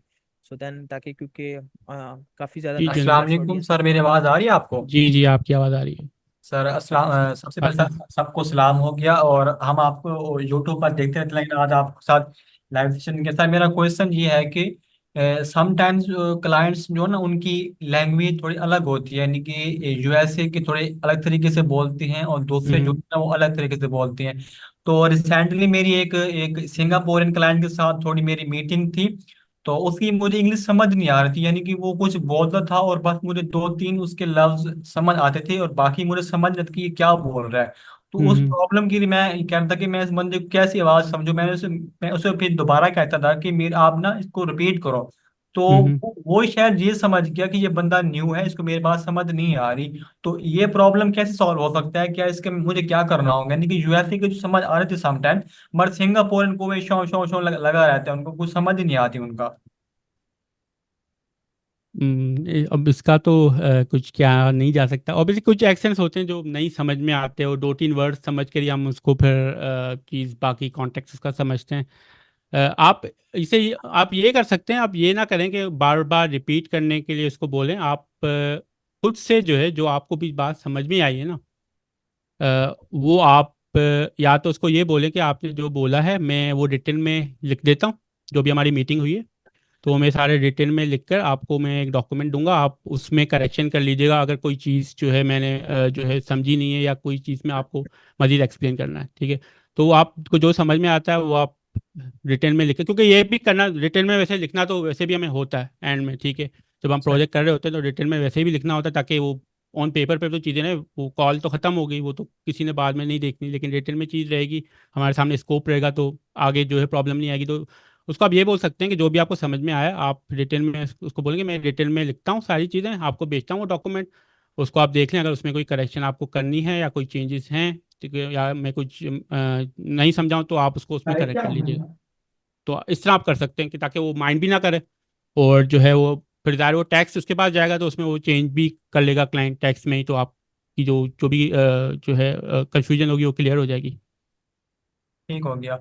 सर ऐसा नहीं हो सकता कि जैसे वो बोलता जाए और नीचे से इंग्लिश में रिटर्न लिखता जाए, ऐसा कुछ कोई आप बता सकते हैं कि ऐसा हो सकता है, ऐसा पॉसिबल है? मेरे सामने कोई टूल वगैरह होते तो हैं जो मीटिंग्स रिकॉर्ड करते हैं, मेरे पास वक्त नाम याद नहीं है, लेकिन ऐसा है बिल्कुल टूल जो आपकी मीटिंग्स जो है रिकॉर्ड करते हैं और ट्रांसक्रिप्ट उसकी जो है लिखते रहते हैं। जूम में भी आई थिंक ऐसा कोई फीचर है, इफ़ आई बिलीव। जी सर, अगर ऐसा कोई हो तो प्लीज बता दीजिएगा, क्योंकि समटाइम्स क्लाइंट्स हम्म। वीडियो को प्रेफर करती हैं। और सर मेरा लास्ट क्वेश्चन ये है कि क्या क्लाइंट्स जो होते हैं ना वो आपका बैकग्राउंड भी देखते हैं, यानी कि आप कहाँ पर बैठे हुए हैं, आपका क्या इन्वायरमेंट है, क्या इस चीज़ को प्रेफर करते हैं समटाइम क्लाइंट्स?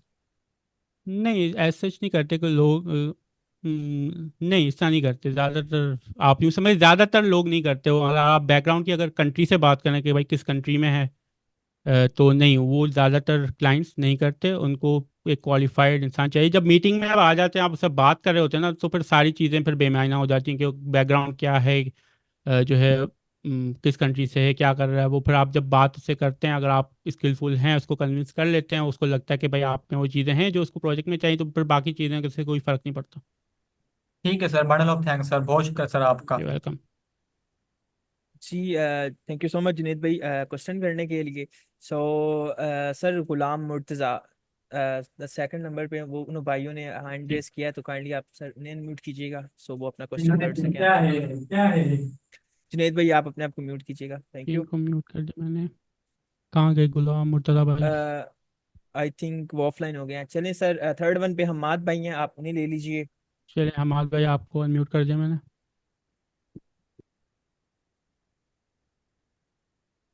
अस्सलाम वालेकुम सर। वालेकुम सलाम। सर मैंने अभी रिसेंटली अपनी प्रोफाइल बनाई है, तकरीबन 2 वीक्स हुए हैं। ठीक है। हम्म। उस पर मतलब कि अभी शो हो रहा है कि मेरी प्रोफाइल 85% कंप्लीट है। जी। सिर्फ उसमें दो चीज़ें रहती हैं, एक रहता है अदर एक्सपीरियंस और एक इंट्रो हम्म। वीडियो जी। ओनली, बस। तो भी 85% कंप्लीट है। क्या इसका भी कोई इम्पैक्ट पड़ता है? कंप्लीट कर लेंगे अच्छा है, लेकिन ऐसे जैसे फ़र्क पड़ता नहीं है, ठीक है। लेकिन जितना आप कंप्लीट कर सकते हैं उतना अच्छा है। मेरा भी पूरा कंप्लीट नहीं है, मेरी भी कोई वीडियो नहीं है, लेकिन जी। जितना आप कंप्लीट कर सकते हैं, जितनी चीज़ें आप जो है इनपुट कर सकते हैं वो कर लें, तो वो बेहतर हो जाएगा। जी। और दूसरी बात ये कि ये मेरी पुरानी प्रोफाइल थी, ठीक है। तो ये हम्म। किसी और निच पे थी, तो मैंने उसी को ही मतलब कि चेंज किया है, उसी को हम्म। गेस्ट पोस्टिंग की निच के ऊपर लेके आया हूँ। सही। तो मैंने जो है वेरीफाई प्रोफाइल वाला, वो मैंने किया था, तकरीबन 2 दफ़ा मैंने कर लिया है। तो हम्म। आईडी कार्ड अपना मतलब कि शो करवाता हूँ, तो दोनों दफ़ा हम्म। मतलब कि नॉट वेरीफाइड आ गया है।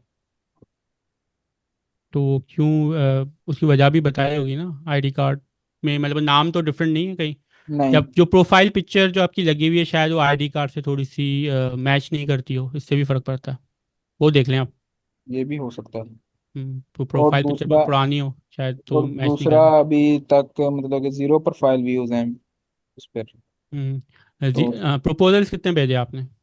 पर वो मैंने अभी तक कोई भी नहीं भेजा। हाँ, तो पर व्यूज़ भी ज़ीरो आएंगे ना। वो अपवर्क देखें, आप गूगल की तरह काम नहीं करता कि आपने कीवर्ड ऑप्टिमाइजेशन कर दी और अपवर्क ने आपको रैंक कर दिया, ऐसा नहीं होता। अपवर्क जी उन्हीं फ्रीलांसर्स को दिखाता है जो अपवर्क पे एक्टिव हैं, जो प्रपोजल्स या तो प्रपोजल्स भेजें या वो जी कोई प्रोजेक्ट्स पे काम कर रहे हैं, आवली प्रोजेक्ट्स पे काम कर रहे हैं, या फिक्स प्राइस पे अगर काम कर रहे हैं तो रेगुलर उनके पास पेमेंट्स आ रही हैं, ठीक है।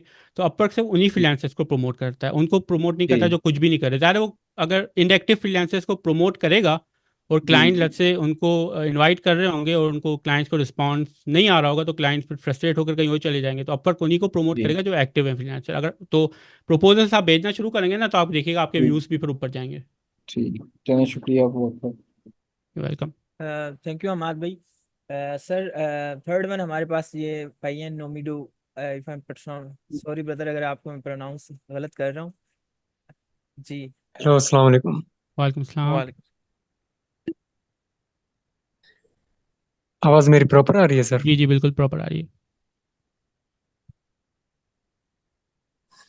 अच्छा, मेरा सवाल ये था कि क्लाइंट हंटिंग के मतलब है ना, तो जैसे कि आजकल आपको पता है कि अपवर्क और फाइवर फ्रीलांस जो भी मार्केट प्लेस है, जी इनमें जी कंपटीशन काफ़ी ज़्यादा हो गया है ना एज ए न्यूबी अगर बंदा जाए तो दूसरा हमारे पास जो है ऑप्शन बचता है वो है कोल्ड आउटरीच, ठीक है। एज एन एसईओ सही। पर्सन हम कोल्ड आउटरीच करने से पहले मतलब कौन सी प्रैक्टिस है वो करनी चाहिए हमें आउटरीच सही करने से पहले? लाइक मैं एसईओ पर्सन हूँ, ठीक है, तो मुझे क्लाइंट हंटिंग करनी है, तो क्लाइंट की मतलब कौन सी चीज़ मुझे पता होनी चाहिए कि ये मतलब मेरा क्लाइंट बन सकता है, तो उसके सही। बारे में अगर आपको पता है तो। जी श्योर। अच्छा, कंपटीशन की अगर बात करें ना, तो फाइवर पे कंपटीशन ज़्यादा है, अपवर्क पे इतना नहीं है, क्योंकि अगेन कनेक्ट्स वाली बात आती है, तो तादाद में फ्रीलांसर ज़्यादा है, एक्टिव बहुत कम है। लेकिन कोल्ड आउटरीच की आपने बात की, इस पे मैं बिल्कुल आपको एक चीज़ बताता हूँ। हम ज़्यादातर लोग क्या करते हैं, हमने कहीं से ईमेल्स निकाल लिए क्लाइंट्स के, ठीक है, एक्सटेंशन यूज़ करके या कहीं से परचेज करके, और फिर हम उनको एक टेम्पलेट उठाते हैं और ईमेल करना शुरू कर देते हैं कि मेरा नाम ये है, मैं ये सर्विसेज प्रोवाइड करता हूँ, इतना मेरा एक्सपीरियंस है, और मतलब ये मेरी सर्विसेज हैं, अगर आपको चाहिए सर्विस तो आप मुझसे कांटेक्ट कर लें, ठीक है। ज़्यादातर यही टेम्पलेट होती है, ठीक है। अब देखिए ना, इसमें मसला ये जी जी कि उसमें जो आप बात करें ना, अपनी बात करें, ठीक है। क्लाइंट जिसको आप ईमेल करें उसका क्या फ़ायदा उसमें? जब तक आप दूसरों की बेनिफिट की बात नहीं करेंगे ना, कोई आपकी बात नहीं सुनेगा, ठीक है, कोई आप में इंटरेस्ट नहीं लेगा। लेकिन जब तक आप दूसरे की बेनिफिट की बात करेंगे ना, अपनी नहीं करेंगे, दूसरे की बेनिफिट की बात करेंगे, तो वो आपकी बात को सीरियसली लेगा। तो आप ये कर सकते हैं, उसकी क्लाइंट की जो बिजनेस है, जो वेबसाइट है, उसको गो थ्रू करें, उसमें मसले निकालें, स्पीड ऑप्टिमाइजेशन चेक कर लें कि भाई स्पीड का मसला है या एसईओ की कौन सी चीज़ें हैं जो आप फिक्स कर सकते हैं। उसके कंपटीटर को रिसर्च कर लें कि उसके कंपटीटर्स क्या कर रहे हैं, एक रिपोर्ट बना के आप उस क्लाइंट को भेजें, ठीक है। अब मुझे पता है कि इसमें टाइम लगेगा, एक दिन में वैसे एक दिन में जो हम मास ईमेल्स भेजते हैं, टेम्पलेट वाले ईमेल्स भेजते हैं, हम 100,000 भी भेज देते हैं, तो ये जो करेंगे इसमें बिल्कुल टाइम लगेगा। लेकिन एक दिन में आप एक भी इस तरह का ईमेल भेजते हैं जिसमें आप क्लाइंट की बात कर रहे हैं, क्लाइंट के बिजनेस की बात कर रहे हैं, और एक दिन में एक भेजते हैं, एक 30 दिन में आपने 30 ईमेल भेज दिए, ठीक है। तो आपको नहीं लगता कि जब आगे वाला बंदा आपका ईमेल देखेगा, वो ये जब ये देखेगा कि आप उसकी बात करें, उसके बिजनेस की बात कर रहे हैं, उसके बेनिफिट की बात करें, अपनी बात नहीं करें, उसके बेनिफिट की बात करें, तो आपको 30 में से अगर 3 लोगों ने भी रिस्पॉन्ड आपको कर दिया, ठीक है, तो ये मतलब कि अच्छा नंबर नहीं है। क्योंकि वरना आप 1000 ईमेल्स भेजेंगे वो जनरल एक टेम्पलेट यूज़ करके, शायद आपको कोई एक रिस्पॉन्स आ जाए। लेकिन आप मेहनत करके जैसे कि रिपोर्ट बनाकर एक उनको क्लाइंट्स को बेचते हैं, उनके बेनिफिट की बात करते हैं, क्योंकि यही है ना, इंसान को जब तक अपना बेनिफिट नज़र नहीं आएगा किसी में भी, तो वो आपसे क्यों बात करेगा, ठीक है। आप सिर्फ अपनी बात करें कि मैं ये सर्विस देता हूँ, इसमें तो आपका फ़ायदा, मेरा क्या फ़ायदा कि आप सर्विस देते हैं, मेरा क्या बेनिफिट होगा? उसका बेनिफिट बताएं कि ये चीज़ें वो अपनी वेबसाइट में करेगा तो उसमें ये इंप्रूवमेंट आ सकती है, उसका रेवेन्यू बढ़ सकता है, उसके कंपटीटर्स ये करें, वो कंपटीटर्स को अपने ये बीट कर सकता है। ये रिपोर्ट अगर आप बनाकर उसको भेजेंगे क्लाइंट्स को, तो चांसेस हैं कि रिस्पॉन्स आपको अच्छा ज़रूर आएगा, ठीक है। और लेट्स से को नहीं भी आता, लेट्स से नहीं भी आता, 30 आपने ईमेल भेजी, आपको किसी भी नहीं आया, लेकिन वो 30 जो आपने रिपोर्ट्स बनाई है वो आपके पोर्टफोलियो में तो जा सकती है ना, ज़ाया तो नहीं होंगी ना। वो अपने पोर्टफोलियो में आप अपने फ्यूचर क्लाइंट्स को तो दिखा सकते हैं कि ये मेरा काम करने का तरीका है। और 30 में से लेट्स से कि ये मेरी गारंटी कि आपको रिस्पॉन्ड लोग ज़रूर करेंगे, जब अपने बेनिफिट की बात होती है ना तो लोग फिर रिस्पॉन्ड भी करते हैं। लेकिन चले उनको काम उस वक्त नहीं करवाना, तो एटलीस्ट उनको याद रहेगा कि आपने उनके लिए इतनी मेहनत करके एक रिपोर्ट ज़रूर बनाई है, ठीक है, वो याद उनको रहेगा। इन फ्यूचर में आपसे काम करा सकते हैं या आपको रेफर कर सकते हैं किसी और को।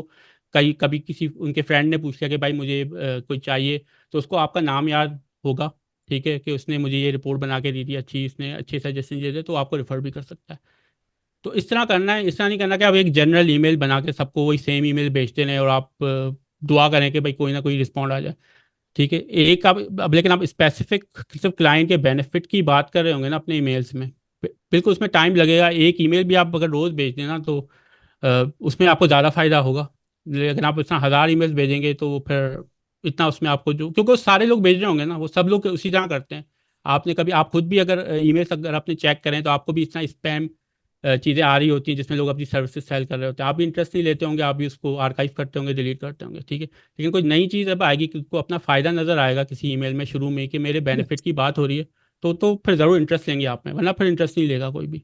तो ये आउटरीचिंग में ज़्यादातर मिस्टेक मैं ये देखता हूँ, लोग यही करते हैं कि टेम्पलेट जो प्रपोजल्स भेज रहे होते हैं, थोड़ी सी अगर मेहनत करके रिसर्च करके एक रिपोर्ट बना के दे देना तो उसमें ज़्यादा फ़ायदा हो जाएगा। जी थैंक यू। जी नोमिडू भाई, आपको आप उम्मीद कह है रहे हैं कि आपका मतलब आंसर मिल गया होगा। जी जी।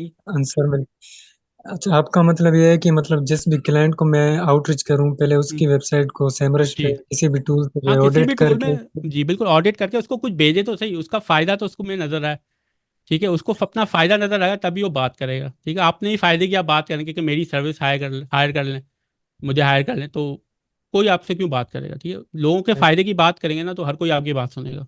इसी तरह थैंक होता यू, है दुनिया में। जी, thank you so much. Welcome. Thank you. So sir next person हमारे पास फातिमा अत्तारिया, इन्हें अनम्यूट कीजिएगा। Thank you. जी, अस्सलाम वालेकुम वालेकुम अस्सलाम।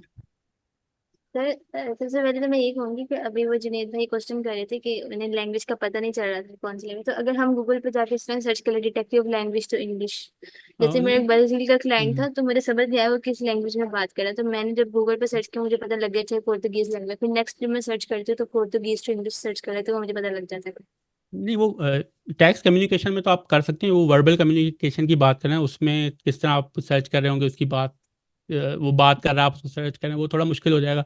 लेकिन इस तरह के टूल्स हैं, मुझे अभी नाम याद नहीं आ रहा, लेकिन वो जो है ट्रांसलेट कर लेते हैं, जूम का ही आएगा, इसको एक्सटेंशन है वो, आप लोग गूगल कर लीजिएगा, आपको मिल जाएगा, ट्रांसलेट टूल लिख लेता है, तो उससे भी आपको बाद में भी मीटिंग के बाद में भी आपको उसमें हेल्प हो जाएगी कि क्या बात हो रही है। टेक्स्ट कम्युनिकेशन में तो आप कर सकते हैं, वो तो आप चैट जीपीटी यूज़ कर लें, उससे पूछ लें, ट्रांसलेटर यूज़ कर लें। वर्बल में कभी कभी होता है एक्सेंट किसी का समझ में नहीं आता, 3-4 वर्ड समझ में आते हैं और फिर उससे आप पूरा कॉन्टेक्स्ट निकालने की कोशिश करते हैं, तो उसमें क्लाइंट से को मैं ये कहता हूँ कि इंटरप्ट ना करें, उसको बोलने दें, आपको जो समझ में आ रहा है वो लिख लें और फिर बाद में क्लाइंट को डॉक्यूमेंट बना के भेजें कि भाई मुझे ये समझ में आया इसमें, देख लें कि कोई चीज़ रह तो नहीं गई, तो फिर वो क्लाइंट ऑब्वियसली टेक्स्ट में ही आपको लिख के देगा, तो फिर चीज़ क्लियर हो जाएगी। जी सर। और बाकी सर मैं आपके जो यूट्यूब पे वर्क सीरीज है मैंने आपकी वो पूरी देखी हुई है, लिंक ट्री जो आपका एक पूरा है वो देखा है, जी जी। एक्सटेंशन और आपके टूल्स यूज करके तो अपने ऊपर की प्रोफाइल बनाई, इसको ऑप्टिमाइज किया, मतलब बहुत हेल्प मिली मेरे।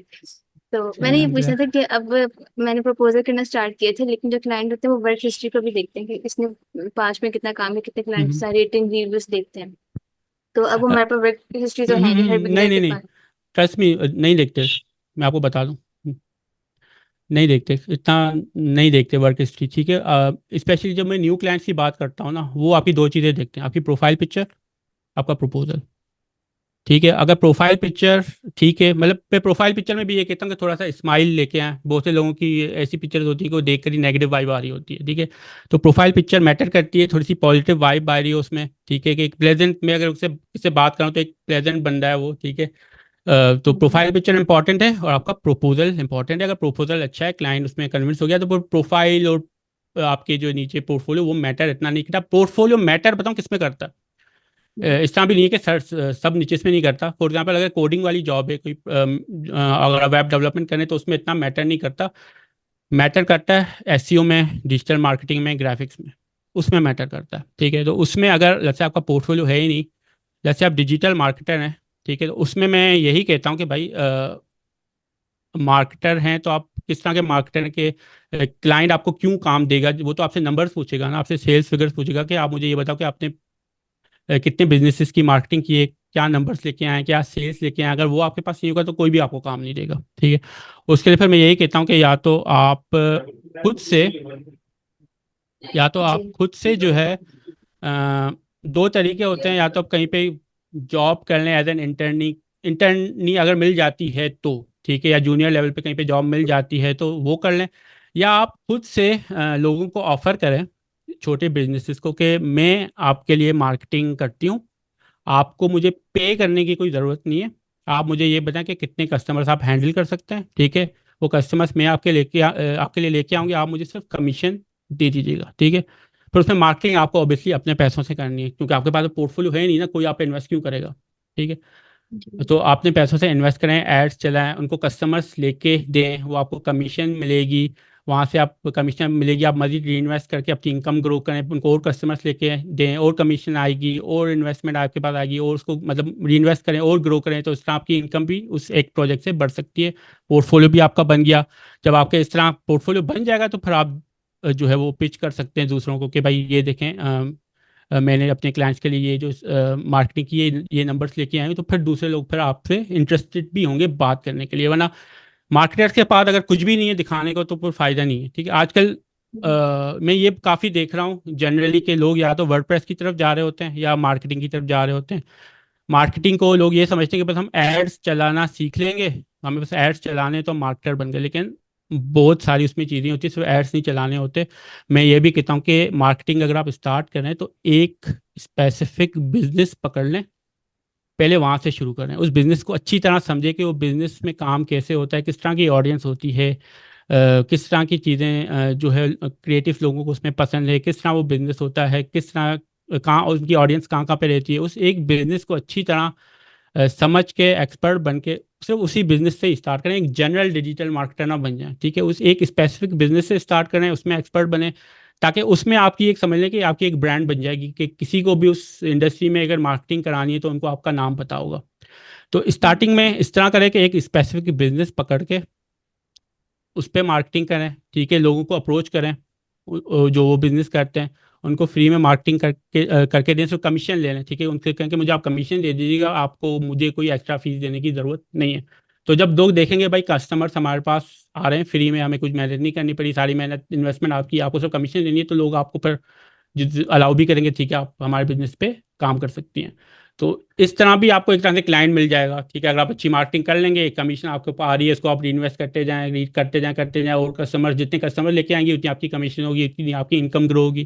फिर जब आपके पास पोर्टफोलियो बन जाएगा तो फिर आप डायरेक्ट भी पिच कर सकती हैं लोगों को कि ये मेरा पोर्टफोलियो है, और आप जो अगर आपको मुझसे इस बिज़नेस की मार्केटिंग करानी है तो आप जो है मुझसे करा सकते हैं।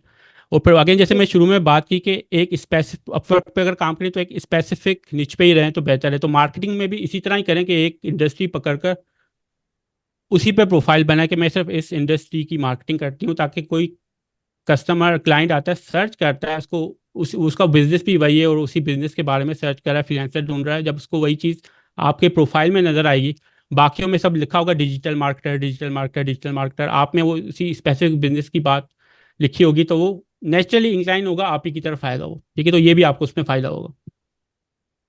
जी। और दूसरा ये था कि जिस तरह फाइवर को ब्लॉक कर दिया आउटेज ऑफ इंटरनेट की वजह से, और अपवर्क की भी इसी तरह से बातें सुनने को मिल रही है, तो क्या अपवर्क को भी वो बैन कर सकते हैं पाकिस्तानी देखिए फ्रीलांसर्स के लिए? वीपीएन यूज़ करेंगे तो आप बैन होंगे, अपवर्क को फाइवर हो कुछ भी हो, वो तो मैं सबको मना करता हूँ कि वीपीएन तो आपको यूज़ करना ही नहीं है। वीपीएन के अलावा भी जो जिस फाइबर है, अब वो तो आउटेज ऑफ इंटरनेट की वजह से पाकिस्तानी फ्रीलांसर्स की नहीं प्रोफाइल नहीं, को अपवर्क नहीं अनअवेलेबल करता, किया अप हुआ है। नहीं नहीं नहीं, अपवर्क ने ऐसा कुछ नहीं किया कि उसने वार्निंग दे दी कि पाकिस्तानी को हायर ना करें, इस तरह नहीं किया अपवर्क ने, नहीं। ये ठीक, thank you sir. Thank you sir. Next हमारा जो है जिन्होंने क्वेश्चन करना है आयशा जी, इन्हें अनम्यूट कीजिएगा। सो हम्म, ठीक कर दिया। जी, अगर आप यहाँ पे बैठे हैं तो आप पूछ सकते हैं आयशा। आई थिंक वो यहाँ पे नहीं है सर, तो हम्म, फरनाज कामरान, आप इन्हें अनम्यूट कीजिएगा। ठीक।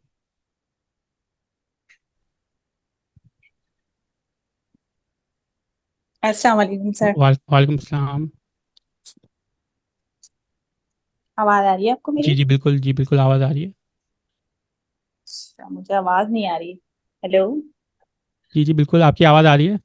जी जी आ रही है ठीक आपकी है। आवाज़ हमें। आप अपना क्वेश्चन मेरी कीजिए आवाज आ रही प्लीज। है? जी जी आ रही है आपकी आवाज़। जी जी, अब आ रही है। थैंक जी, यू। अस्सलाम वालेकुम। जी वालेकुम वालेकुम। सलाम। सर, मैं ये पूछना चाह रही थी कि पहले तो आपका मुझे यूट्यूब चैनल के जो भी लिंक्स वगैरह हैं वो मुझे नहीं पता, मेरी पहली दफा मैं आपकी जो है वो देख रही हूँ।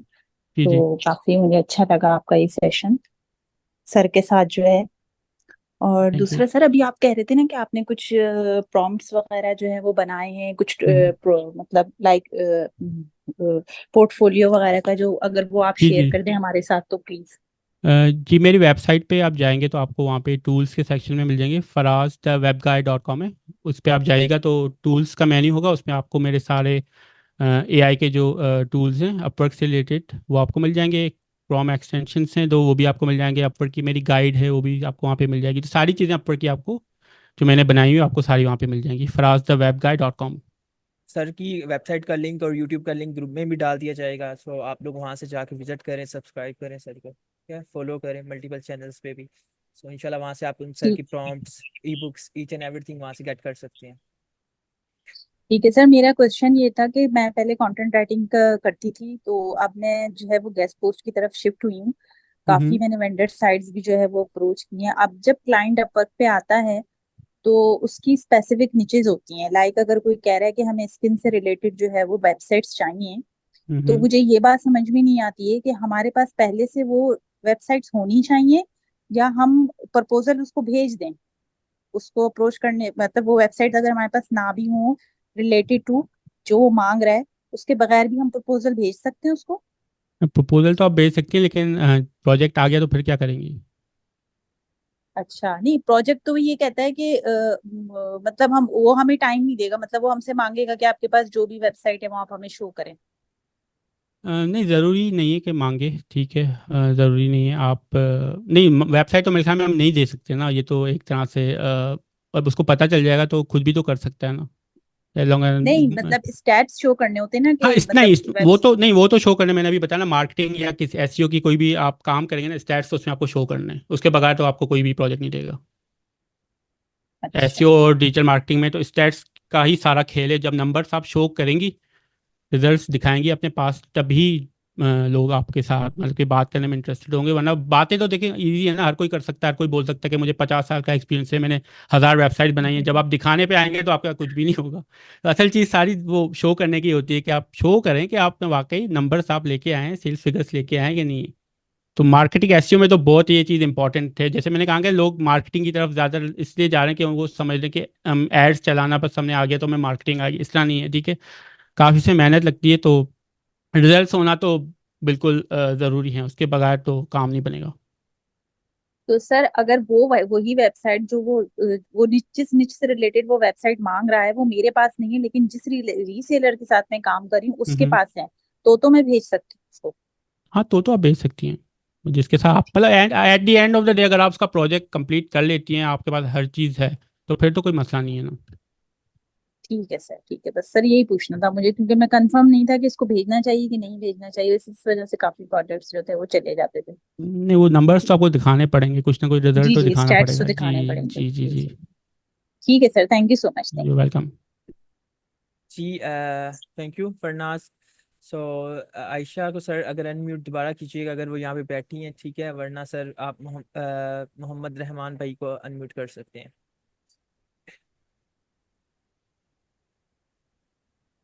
चलिए रहमान भाई आपको म्यूट कर दिया। अस्सलाम वालेकुम सर। वालेकुम सलाम। सबसे पहले सर मैं आपका और अहमद भाई का, अब्दुल्ला भाई का बहुत शुक्रिया अदा करता हूँ। आपने ऐसा इनिशिएटिव लिया है कि सबकी हेल्प हो रही है, सीखने को मिल रहा है। हाँ जी और जी। दूसरा सर ये कि आपने जो एआई प्रपोजल राइटर था उससे मैंने फर्स्ट जो विन की थी अभी 2-3 दिन पहले ही, और जी अल्हम्दुलिल्लाह वो मेरी जॉब कंप्लीट हो गई है $170 की। बहुत नाइस। तो माशाल्लाह। थैंक यू वेरी मच उसके लिए सर। दूसरा सर ये मुझे कंफर्म कर दीजिएगा कि आपने एक एक्सटेंशन यूज़ की थी थोड़े थोड़े दिन पहले, आपने उसका ना वो जो है पोस्ट की थी एफबी पे, कि जो आपकी न्यू जॉब होती है रेलिवेंट फील्ड की, तो आपको हम्म नोटिफिकेशन आ जाता था। तो अब आई हम्म। थिंक वो जो है वो ख़त्म कर रहे हैं, तो जी वो इसके कंपेयर की कोई आ रही है, कोई है हेल्प आउट हो सकता है कि न्यू, तो उसका थोड़ा आप गाइड कर दीजिएगा। दूसरा सर ये कि मुझे कंफर्म कर दीजिएगा कि फर्स्ट जॉब के बाद हमें अपना जो है अकाउंट वेरीफाई करना पड़ता है। जी। तो उसके लिए मैंने 2 दफ़ा जो है वो वेरिफिकेशन के लिए रिक्वेस्ट की है। फर्स्ट टाइम तो उन्होंने कहा कि मेरा जो है नेम में थोड़ा सा ना आईडी कार्ड में मैच नहीं कर रहा था, तो वो मैंने कर दिया। लेकिन सेकंड टाइम भी जब मैंने वो अप्लाई किया तो अभी भी इशू आ रहा है, तो वो कैसे कर सकते हैं, थोड़ा गाइड कर अब दीजिएगा। वो पिक्चर का देख लीजिएगा, क्योंकि जो कॉमन इशू यही होते हैं कि या तो नाम मिसमैच होता है या पिक्चर आपकी जो प्रोफाइल पिक्चर पे लगी होती है ना, वो मैच नहीं कर रही होती है आपके आईडी कार्ड के साथ। तो प्रोफाइल पिक्चर पे ज़्यादातर लोग ना वो कोई डमी पिक्चर लगा लेते हैं, अपनी नहीं लगाते। तो आपने अगर अपनी लगाई है तो जस्ट मेक श्योर कि वो एनआईसी जो आपका है उससे मैच कर रही हो। इस तरह ना कोई बहुत पुरानी पिक्चर हो या और बिल्कुल भी मतलब कि बहुत ज़्यादा डिफरेंट हो, ये बस देख लीजिएगा। जी सर, उसमें ये है कि पिक्चर जो अपलोड करता हूँ वो भी वेरीफाई हो जाती है, और जो है लाइव पिक है वो भी जो है, यानी आईडी कार्ड भी जो है वेरिफिकेशन जो है वो चेक मार्क कर देते हैं, यानी कि करेक्ट कर देते हैं, ठीक है। हम्म। और जो तस्वीर जो है लाइव लेते हैं वो भी तकरीबन ठीक आ जाती है, मतलब ओके कर देते हैं। उसके हम्म। नीचे बस ये लिखा आता है कि हम इंस्टेंटली अगर आपसे वो वेरिफिकेशन ही करें तो वो मैनुअल वेरिफिकेशन के जरिए आपको अगर कोई नीड हुई तो हम्म। आपको ईमेल कर देंगे, जैसे ही आ रहा होता है तो हाँ, तो उसके फिर बाद वो। नहीं नहीं, इसमें फिर टेंशन नहीं लेने की ज़रूरत नहीं है ना। वो फिर उनका उन पर है ना, वो उनको करना होगा तो आपको मैनुअल वो ईमेल कर देंगे, फिर मेरे ख्याल वीडियो कॉल होगी उससे। जी आई थिंक सो, हाँ, लेकिन तो वो वेट कर रहा अभी तक हुआ नहीं है। और सर वो दूसरा ये क्वेश्चन बता दीजिएगा आप जो है। सपोर्ट से भी बात कर सकते हैं, आप सपोर्ट से बात कर लें और इसको थोड़ा एस्केलेट कर लें। जी जी सर, थैंक यू, इसका मैं पूछ लूंगा। और उसका बता दीजिएगा न्यू जॉब जो नोटिफिकेशन आता है उसका कोई अल्टरनेटिव है कोई, मतलब उसका बता दीजिएगा प्लीज। उसका ऑल्टरनेटिव निकल आएगा। एक एक्सटेंशन है क्रोम का, मैंने यूज़ नहीं किया लेकिन वो ये काम करता है। अपकैट के नाम से आप गूगल कीजिएगा, अपकैट के नाम से आपको एक्सटेंशन मिल जाएगा। और वो जो है उसमें फिर ये फीचर है कि आपको जो है नोटिफिकेशंस जॉब की मिल जाती हैं। एक जी एक्सटेंशन जी ये मुझे पता है, अपकैट UPCAT, ठीक है। अपकैट.ai कुछ करके कुछ वेबसाइट है, मैंने यूज़ नहीं किया पर्सनली। मैं एक्सटेंशन यूज़ करते हुए खुद भी बहुत घबराता हूँ, क्योंकि पता नहीं पीछे एक वो क्या आपकी इंफॉर्मेशन ले रहे हो। तो लेकिन अगर आपको करना है तो आप वो देख लीजिएगा। जी जी sir, okay sir, thank you very much. Welcome. Thank you Rahman भाई। जी थैंक यू। सर, नेक्स्ट आप मदीहा को अनम्यूट कीजिएगा। जी। और हसन भाई यार, आप कमेंट सेक्शन में बोल रहे हैं, आप काइंडली अपना हैंड रेज जब तक नहीं करेंगे हम आपके क्वेश्चन का आंसर नहीं देंगे, सॉरी टू से दैट। जी मदीहा, जी आपकी मदिया आवाज़ बोले। नहीं आ रही। वालेकुम सलाम। सर मेरा आपसे क्वेश्चन है। मैंने स्टार्ट में जब गैस पोस्टिंग की थी ना, तो मैंने ना फाइवर पे बहुत ज्यादा अकाउंट बना लिए थे। मीन्स के वो मेरा एक ब्लॉक हो रहा था तो मैंने दूसरा बना लिया, तीसरा बना लिया। इस तरह से ना मैंने एक पीसी पे तकरीबन 7 से 8 अकाउंट बनाए थे। तो हम्म। अब वो जितने भी है वो मेरे सारे बैन हैं। तो मैं फिर इसके लिए अब क्या करूँ? न्यू फाइवर अकाउंट कैसे क्रिएट करूँ? नहीं, तो एक पीसी पे तो अब आपको मेरे ख्याल में पहले तो अपने कुकीज़ वगैरह सारे जो है रीसेट करने पड़ेंगे। ब्राउज़र बिल्कुल आपको एक जो है रीसेट करना पड़ेगा, जाके फाइवर की जो भी इंफॉर्मेशन है, कुकीज़ हैं, वो सारी डिलीट हो जाए। ताकि वरना वो आप फिर से बनाएंगी, पुरानी कुकीज़ पड़ी होंगी, आई फाइवर ट्रैक कर लेगा कि ऑलरेडी जो अकाउंट उसमें बने हुए हैं। तो ये आपको जी। करना पड़ेगा कि या तो ब्राउज़र का एक नया प्रोफाइल बना लें, या ब्राउज़र पूरा वो रीसेट कर दें ताकि सब कुछ रिमूव हो जाए, उसके बाद ही आप बना सकती हैं। तो सर ब्राउजर को मीन्स के वो किस तरह से होगा, थोड़ा सा गाइड कर दें। हम्म, मतलब मेरे ख्याल में गूगल कर लें कि how to reset cookies in Chrome, या जो भी आप ब्राउज़र यूज़ करती हैं, तो उससे आपको पता चल जाएगा। ठीक है सर, लेकिन थैंक अगेन यू। फाइवर पे लेकिन आप किस तरह बनाएंगी, मतलब कि मेरे ख्याल में वेरीफाई तो नहीं हुए होंगे वो प्रोफाइल्स, राइट? सर वो पता क्या था, मैंने जब पहले वाला अकाउंट बनाया था ना, तो वो पहले वाला तो मीन्स चला था, कुछ दिन चला था, उसके बाद वो बैन हो गया। अब वो अकाउंट इस तरह से है सारे के वो ओपन भी नहीं होते। मैं अगर ओपन करना भी चाहूँ नहीं ना आप तो वो पहले तो ओपन। नहीं, आप पहले तो ये देखिए बैन हुआ क्यों था। कोई तो आपने चीज़ की होगी ना, अगर वो चीज़ आप बार फिर से रिपीट करेंगी तो फिर से बैन हो जाएगा। तो पहले तो ये देखिए बैन हुआ क्यों था। सर ये मैंने ना फ... स्टार्ट तो मैंने यूट्यूब से सारी ये गैस पोस्टिंग सीखी थी। तो मैंने मेरी मिस्टेक एक ये भी थी, मैंने ना जो किसी की डिस्क्रिप्शंस होती है ना, मैंने मोस्टली वो कॉपी की थी। जी, तो फिर तो यही होना है ना। हम्म। ओके, चलिए इंशाल्लाह करती हूँ। और जी। सेकंड क्वेश्चन सर मेरा ये है कि लिंक्डइन पे जो अपनी प्रोफाइल है वो लगाना लाजमी होता है? लिंक्डइन पे अपनी प्रोफाइल, जी जी। मतलब आप ये अगर नहीं लिंक्डइन पे देखें, देखिए फ्रीलांसिंग की अगर अब हम फिर से बात मैं करूँ ना कि तो फ्रीलांसिंग के साथ साथ आप अपनी ब्रांडिंग भी आपकी बहुत ज़रूरी होती है, क्योंकि फ्रीलांसिंग तो आप एक प्लेटफॉर्म पे काम करें, जैसे कि आप फाइवर पे करी थी, फाइवर ने आपको बैन कर दिया, आपका सब काम खत्म हो गया, फाइवर के बाहर आपको कोई जानता ही नहीं है कि मदिया क्या करती हैं। तो हाँ अगर आप जी। लिंक्डइन पे अपना बिल्कुल प्रोफाइल बनाएं, जो भी आप काम करती हैं उसके बारे में पोस्ट करें, लोगों को एजुकेट करें कि ये की चीज़ें किस तरह होती हैं, और आप को कोई प्रोजेक्ट आता है आपको कंप्लीट करती हैं तो उसके बारे में बताएं कि क्या प्रॉब्लम आई थी मेरे पास, और जो क्या चैलेंजेस उसमें मैंने फेस किए थे, किस तरह मैंने इसको सॉल्व किया था, फाइनल रिजल्ट क्या आया था। ये एक इस फॉर्मेट से आप स्टार्ट कर सकती हैं। तो फिर आपके पास डायरेक्ट लिंक्डइन से भी जो है क्लाइंट्स हो सकता है, वहाँ से आपका आपका कोई कंटेंट किसी को पसंद आ जाए, किसी को गैस पोस्टिंग चाहिए, उसने आपका प्रोफाइल देख लिया, आपका कंटेंट उसको पसंद आ गया, तो आपको लिंक्डइन पे भी अप्रोच कर सकते हैं। ठीक है, आपकी अलग से ब्रांडिंग हो जाएगी। लिंक्डइन पे ये होगा कि आपको, जिस तरह फाइवर पे आप ऑब्वियसली गिग बनाकर छोड़ देती है, तो लिंक्डइन पे भी आपको बस ये करना है कि कंटेंट आपको बनाना है, लोगों को एजुकेट करना है, और जिस तरह आहिस्ता आहिस्ता आप जो जितना आप ज़्यादा विजिबिलिटी अपनी शो करेंगी outside of the freelancing platform, वो लिंक्डइन हो गया, फेसबुक हो गया, और सोशल नेटवर्क्स हो गए, जितना आप अपनी विजिबिलिटी शो करेंगी आउटसाइड द फ्रीलांसिंग प्लेटफॉर्म्स, और अपनी जो ब्रांडिंग अपना नाम स्ट्रांग करेंगी, तो लोग फिर आपके पास खुद ही आएंगे, खुद ही क्लाइंट आपके इनबॉक्स में आ रहे होंगे, वो आपसे पूछ रहे होंगे कि भाई हमें करानी है, किस तरह होगा ये सारा कुछ। तो freelancing platforms again third party platform से इंसान बैन भी हो सकता है, या हमारी पहचान फिर वही फ्रीलांसिंग प्लेटफॉर्म तक ही रहती है। ठीक है, बाहर हमें कोई जानता नहीं है, तो अच्छा है कि हम अपनी ब्रांडिंग भी करें, लिंक्डइन पे भी थोड़ा सा फोकस कर लें। बेशक आप, मैं ये नहीं कह रहा कि आप जो है रोज़ रोज़ पोस्ट करते रहें, आप एक दो पोस्ट भी करें, तीन भी पोस्ट करें हफ्ते में। लेकिन लिंक्डइन पे जो इम्पोर्टेंट जो चीज़ होती है ना, वो है दूसरों की पोस्ट पे इंगेज करना, कि जी दूसरों वो की थोड़ा पोस्ट, बता रही हूँ। मतलब इंगेजमेंट भी इस तरह नहीं कि आपने बस एक वर्ड लिख दिया कि good post, I like it, very good, इस तरह नहीं, कुछ ऐड करें उसमें। ठीक है, उस पोस्ट में कुछ ऐड करें, अपनी एक्सपर्टीज, अपना एक्सपीरियंस कुछ शेयर करें, ताकि पढ़ने वालों को भी लगे कि भाई हाँ आप वाकई कुछ काम करती हैं, फिर इंटरेस्ट होगा आपकी कमेंट देखकर, तो वहाँ से भी लोग आपके प्रोफाइल पे क्लिक करेंगे, आपके प्रोफाइल पे आएंगे, कि जो कंटेंट होगा उसको देखेंगे, और उससे भी हो सकता है आप क्लाइंट्स जो हैं लैंड करें, क्लाइंट्स जो आपके इनबॉक्स पे लैंड करें।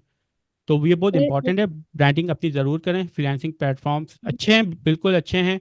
आपको जो अगर जल्दी से प्रोजेक्ट चाहिए होते हैं तो अब फ्रीलांसिंग प्लेटफॉर्म बिल्कुल बेस्ट हैं, आप वहाँ से जल्दी से प्रोजेक्ट ले सकते हैं। लेकिन लॉन्ग टर्म में एक इंसान का अपना भी नाम होना चाहिए, अपनी भी ब्रांड होनी चाहिए, कि फिर लोग आपके पास खुद आएँ, आपको जाना नहीं पड़े। जी सर, एक लास्ट वाला क्वेश्चन है कि जो मीन्स के वो हमने यूट्यूब पे देखा था कि जो कहते हैं क्लाइंट्स की जो वेबसाइट्स होती हैं उन पे वो एक बकेट सा बना होता है, तो क्या कार्ड सा मीन से बना होता है, जी जी, क्या कार्ड इस से होता है? क्या होता है, सॉरी? वो कार्ट बना होता है मीन्स वो जो शॉपिंग वाला नहीं होता जी कार्ट। जी, शॉपिंग कार्ट, हाँ हाँ। तो फिर क्या वो सारी वेबसाइट्स क्लाइंट्स की होती हैं, उसमें वेंडर्स की भी होती हैं? मैं समझा शायद नहीं, वेंडर्स से क्या मुराद है आपकी? मैं आप पे जैसी वो जो होती है ना गेस्ट पोस्टिंग उसकी हम्म बात कर रही हूँ। तो वो जो हम लोग पता है जो आउटरीच करते हैं वेंडर साइट्स को, हम्म। तो उनके जब हम लोग आर्टिकल पब्लिश वो क्लाइंट्स के जो क्लाइंट्स का मीन्स के जो काम लेना होता है, तो अब वो मोस्टली लोग कहते हैं जो क्लाइंट्स की वेबसाइट्स होती हैं उन पे एक कार्ट बनी होती है, तो क्या वो सारी कार्ट वाली वेबसाइट्स क्लाइंट की होती हैं या उनमें कोई वेंडर्स की भी होती हैं? मैं नहीं समझ रहा, कोई अमल भाई सर आपको वेंडर समझ में आ रही है वैसे बात? जी मैं इनका आंसर करता हूँ। देखिए एक्चुअली में आप जब भी किसी अप्रोच करते हैं ना किसी भी इंडस्ट्री को, सो सबसे पहले वो मैटर करती है उसकी नीश। लाइक अगर आप ई कॉमर्स इंडस्ट्री में जा रहे हैं, सम काइंड ऑफ वो इंडस्ट्री में जा रहे हैं जहाँ पे कोई कन्वर्जन मैटर कर रही है इन फॉर्म ऑफ लीड्स, या जहाँ पे कुछ चीज़ परचेज हो रही है, तो दैट वाई वहाँ पे तो वो कॉमर्स वाला एक्सपीरियंस होगा आपका ऐड टू कार्ट या वो चीज़। ठीक है, अगर उसका क्लाइंट आपको या उसका कोई ऑनर या उसका जो डिसीजन मेकर पर्सन आपको अप्रोच कर रहा है सम काइंड ऑफ बैक लिंकिंग्स के लिए या लिंक बिल्डिंग के लिए, सो जी आप जी तो ये मैटर नहीं करता है कि वो कौन सी इंडस्ट्री से है। डजेंट मैटर उस पर कार्ड है या नहीं है, बस आप ये देखें कि आपके पास इंडस्ट्री के लिए इसके लिए वैल्यूएबल डाटा है या नहीं है। ऑन द अदर हैंड जब आप उसे अप्रोच कर रहे हैं तो आपको ये मेक श्योर करना पड़ेगा कि आपको वाकई जो इंडस्ट्री को अप्रोच कर रहे हैं एक्चुअली में वो मेरे हम्म। क्लाइंट के डाटा को हिसाब से है या नहीं है। ये नहीं है कि एक्चुअली में वो क्लाइंट उससे आपका सैस का है और आप ग्राफिक डिजाइनर की इंडस्ट्री को अप्रोच कर रहे हैं।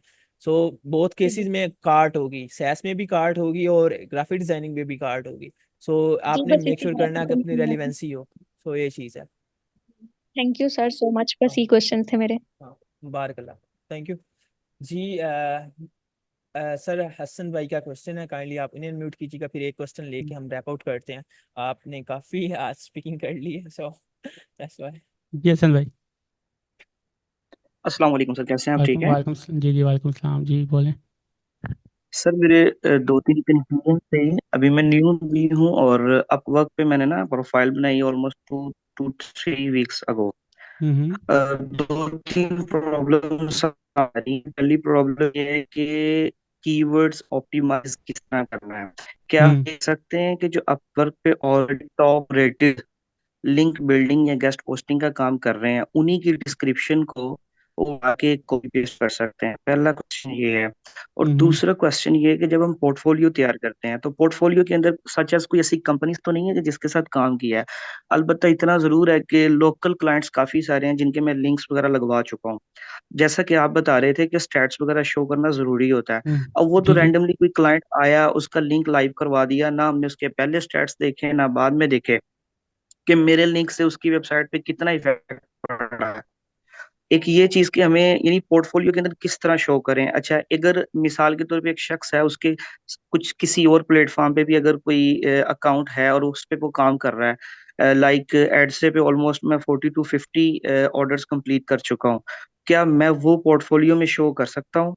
और लास्ट थिंग ये है कि क्या इन्वेंट्री शो करनी होती है पोर्टफोलियो के अंदर?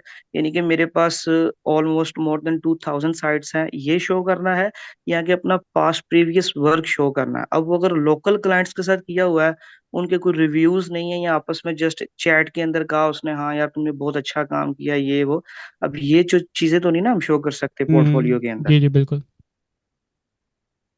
अच्छा, पहला आप जो आपने सवाल पूछा कि डिस्क्रिप्शन कॉपी, डिस्क्रिप्शन देखिए कॉपी नहीं करनी, रिसर्च आपको इस तरह करनी है। इसका भी मेरा एक्सटेंशन बना हुआ है क्रोम पे, एक पूरी 1 घंटे की वीडियो भी है कि किस तरह आप स्क्रैच से एक प्रोफाइल बना सकते हैं।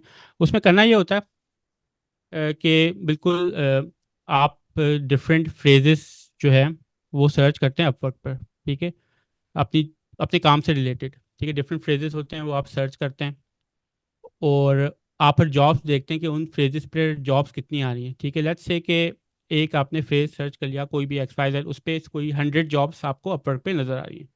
तो फिर उस एक्सटेंशन जो मैंने बनाया उसकी हेल्प से आप क्या करते हैं, उस जॉब के उस जॉब के साथ जो क्लाइंट ने स्किल्स अटैच किए हैं ना, वो सारे एक्सट्रैक्ट कर लेता है, ठीक है, वो सारे स्किल्स एक्सट्रैक्ट कर लेता है। उसको आप फिर स्टडी करते हैं कि क्लाइंट्स से जो ज़्यादा जो स्किल नेम्स यूज़ किए हैं अपनी जॉब में वो कौन कौन से स्किल्स हैं, ठीक है। फिर आपको बस क्या करना है, अपने प्रोफाइल में वही 15 टॉप जो स्किल्स हैं वही ऐड करने हैं। अपने प्रोफाइल बनाते वक्त जो आप 15 स्किल्स सेलेक्ट करते हैं आपको उसमें डालने हैं।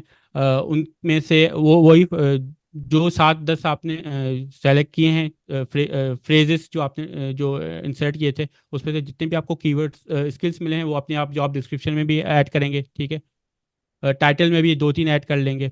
उससे फ़ायदा फिर ये होता है अगेन कि जब आप प्रपोजल भेज रहे हैं, ठीक है, प्रपोजल भेज रहे हैं, आपके स्किल्स मैच हो रहे हैं जॉब की स्किल्स के साथ, या क्लाइंट अगर जो आपने फ्रेज सर्च किया है और क्लाइंट्स ज़्यादातर उसी अपनी जॉब डिस्क्रिप्शन में वही फ्रेज यूज़ करते हैं, तो अगर कोई क्लाइंट जॉब पोस्ट करता है उसी फ्रेज को यूज़ करते हुए, तो क्या होता है कि जॉब पोस्ट करने के बाद अपवर्क दिखाता है उनको फ्रीलांसर्स की लिस्ट।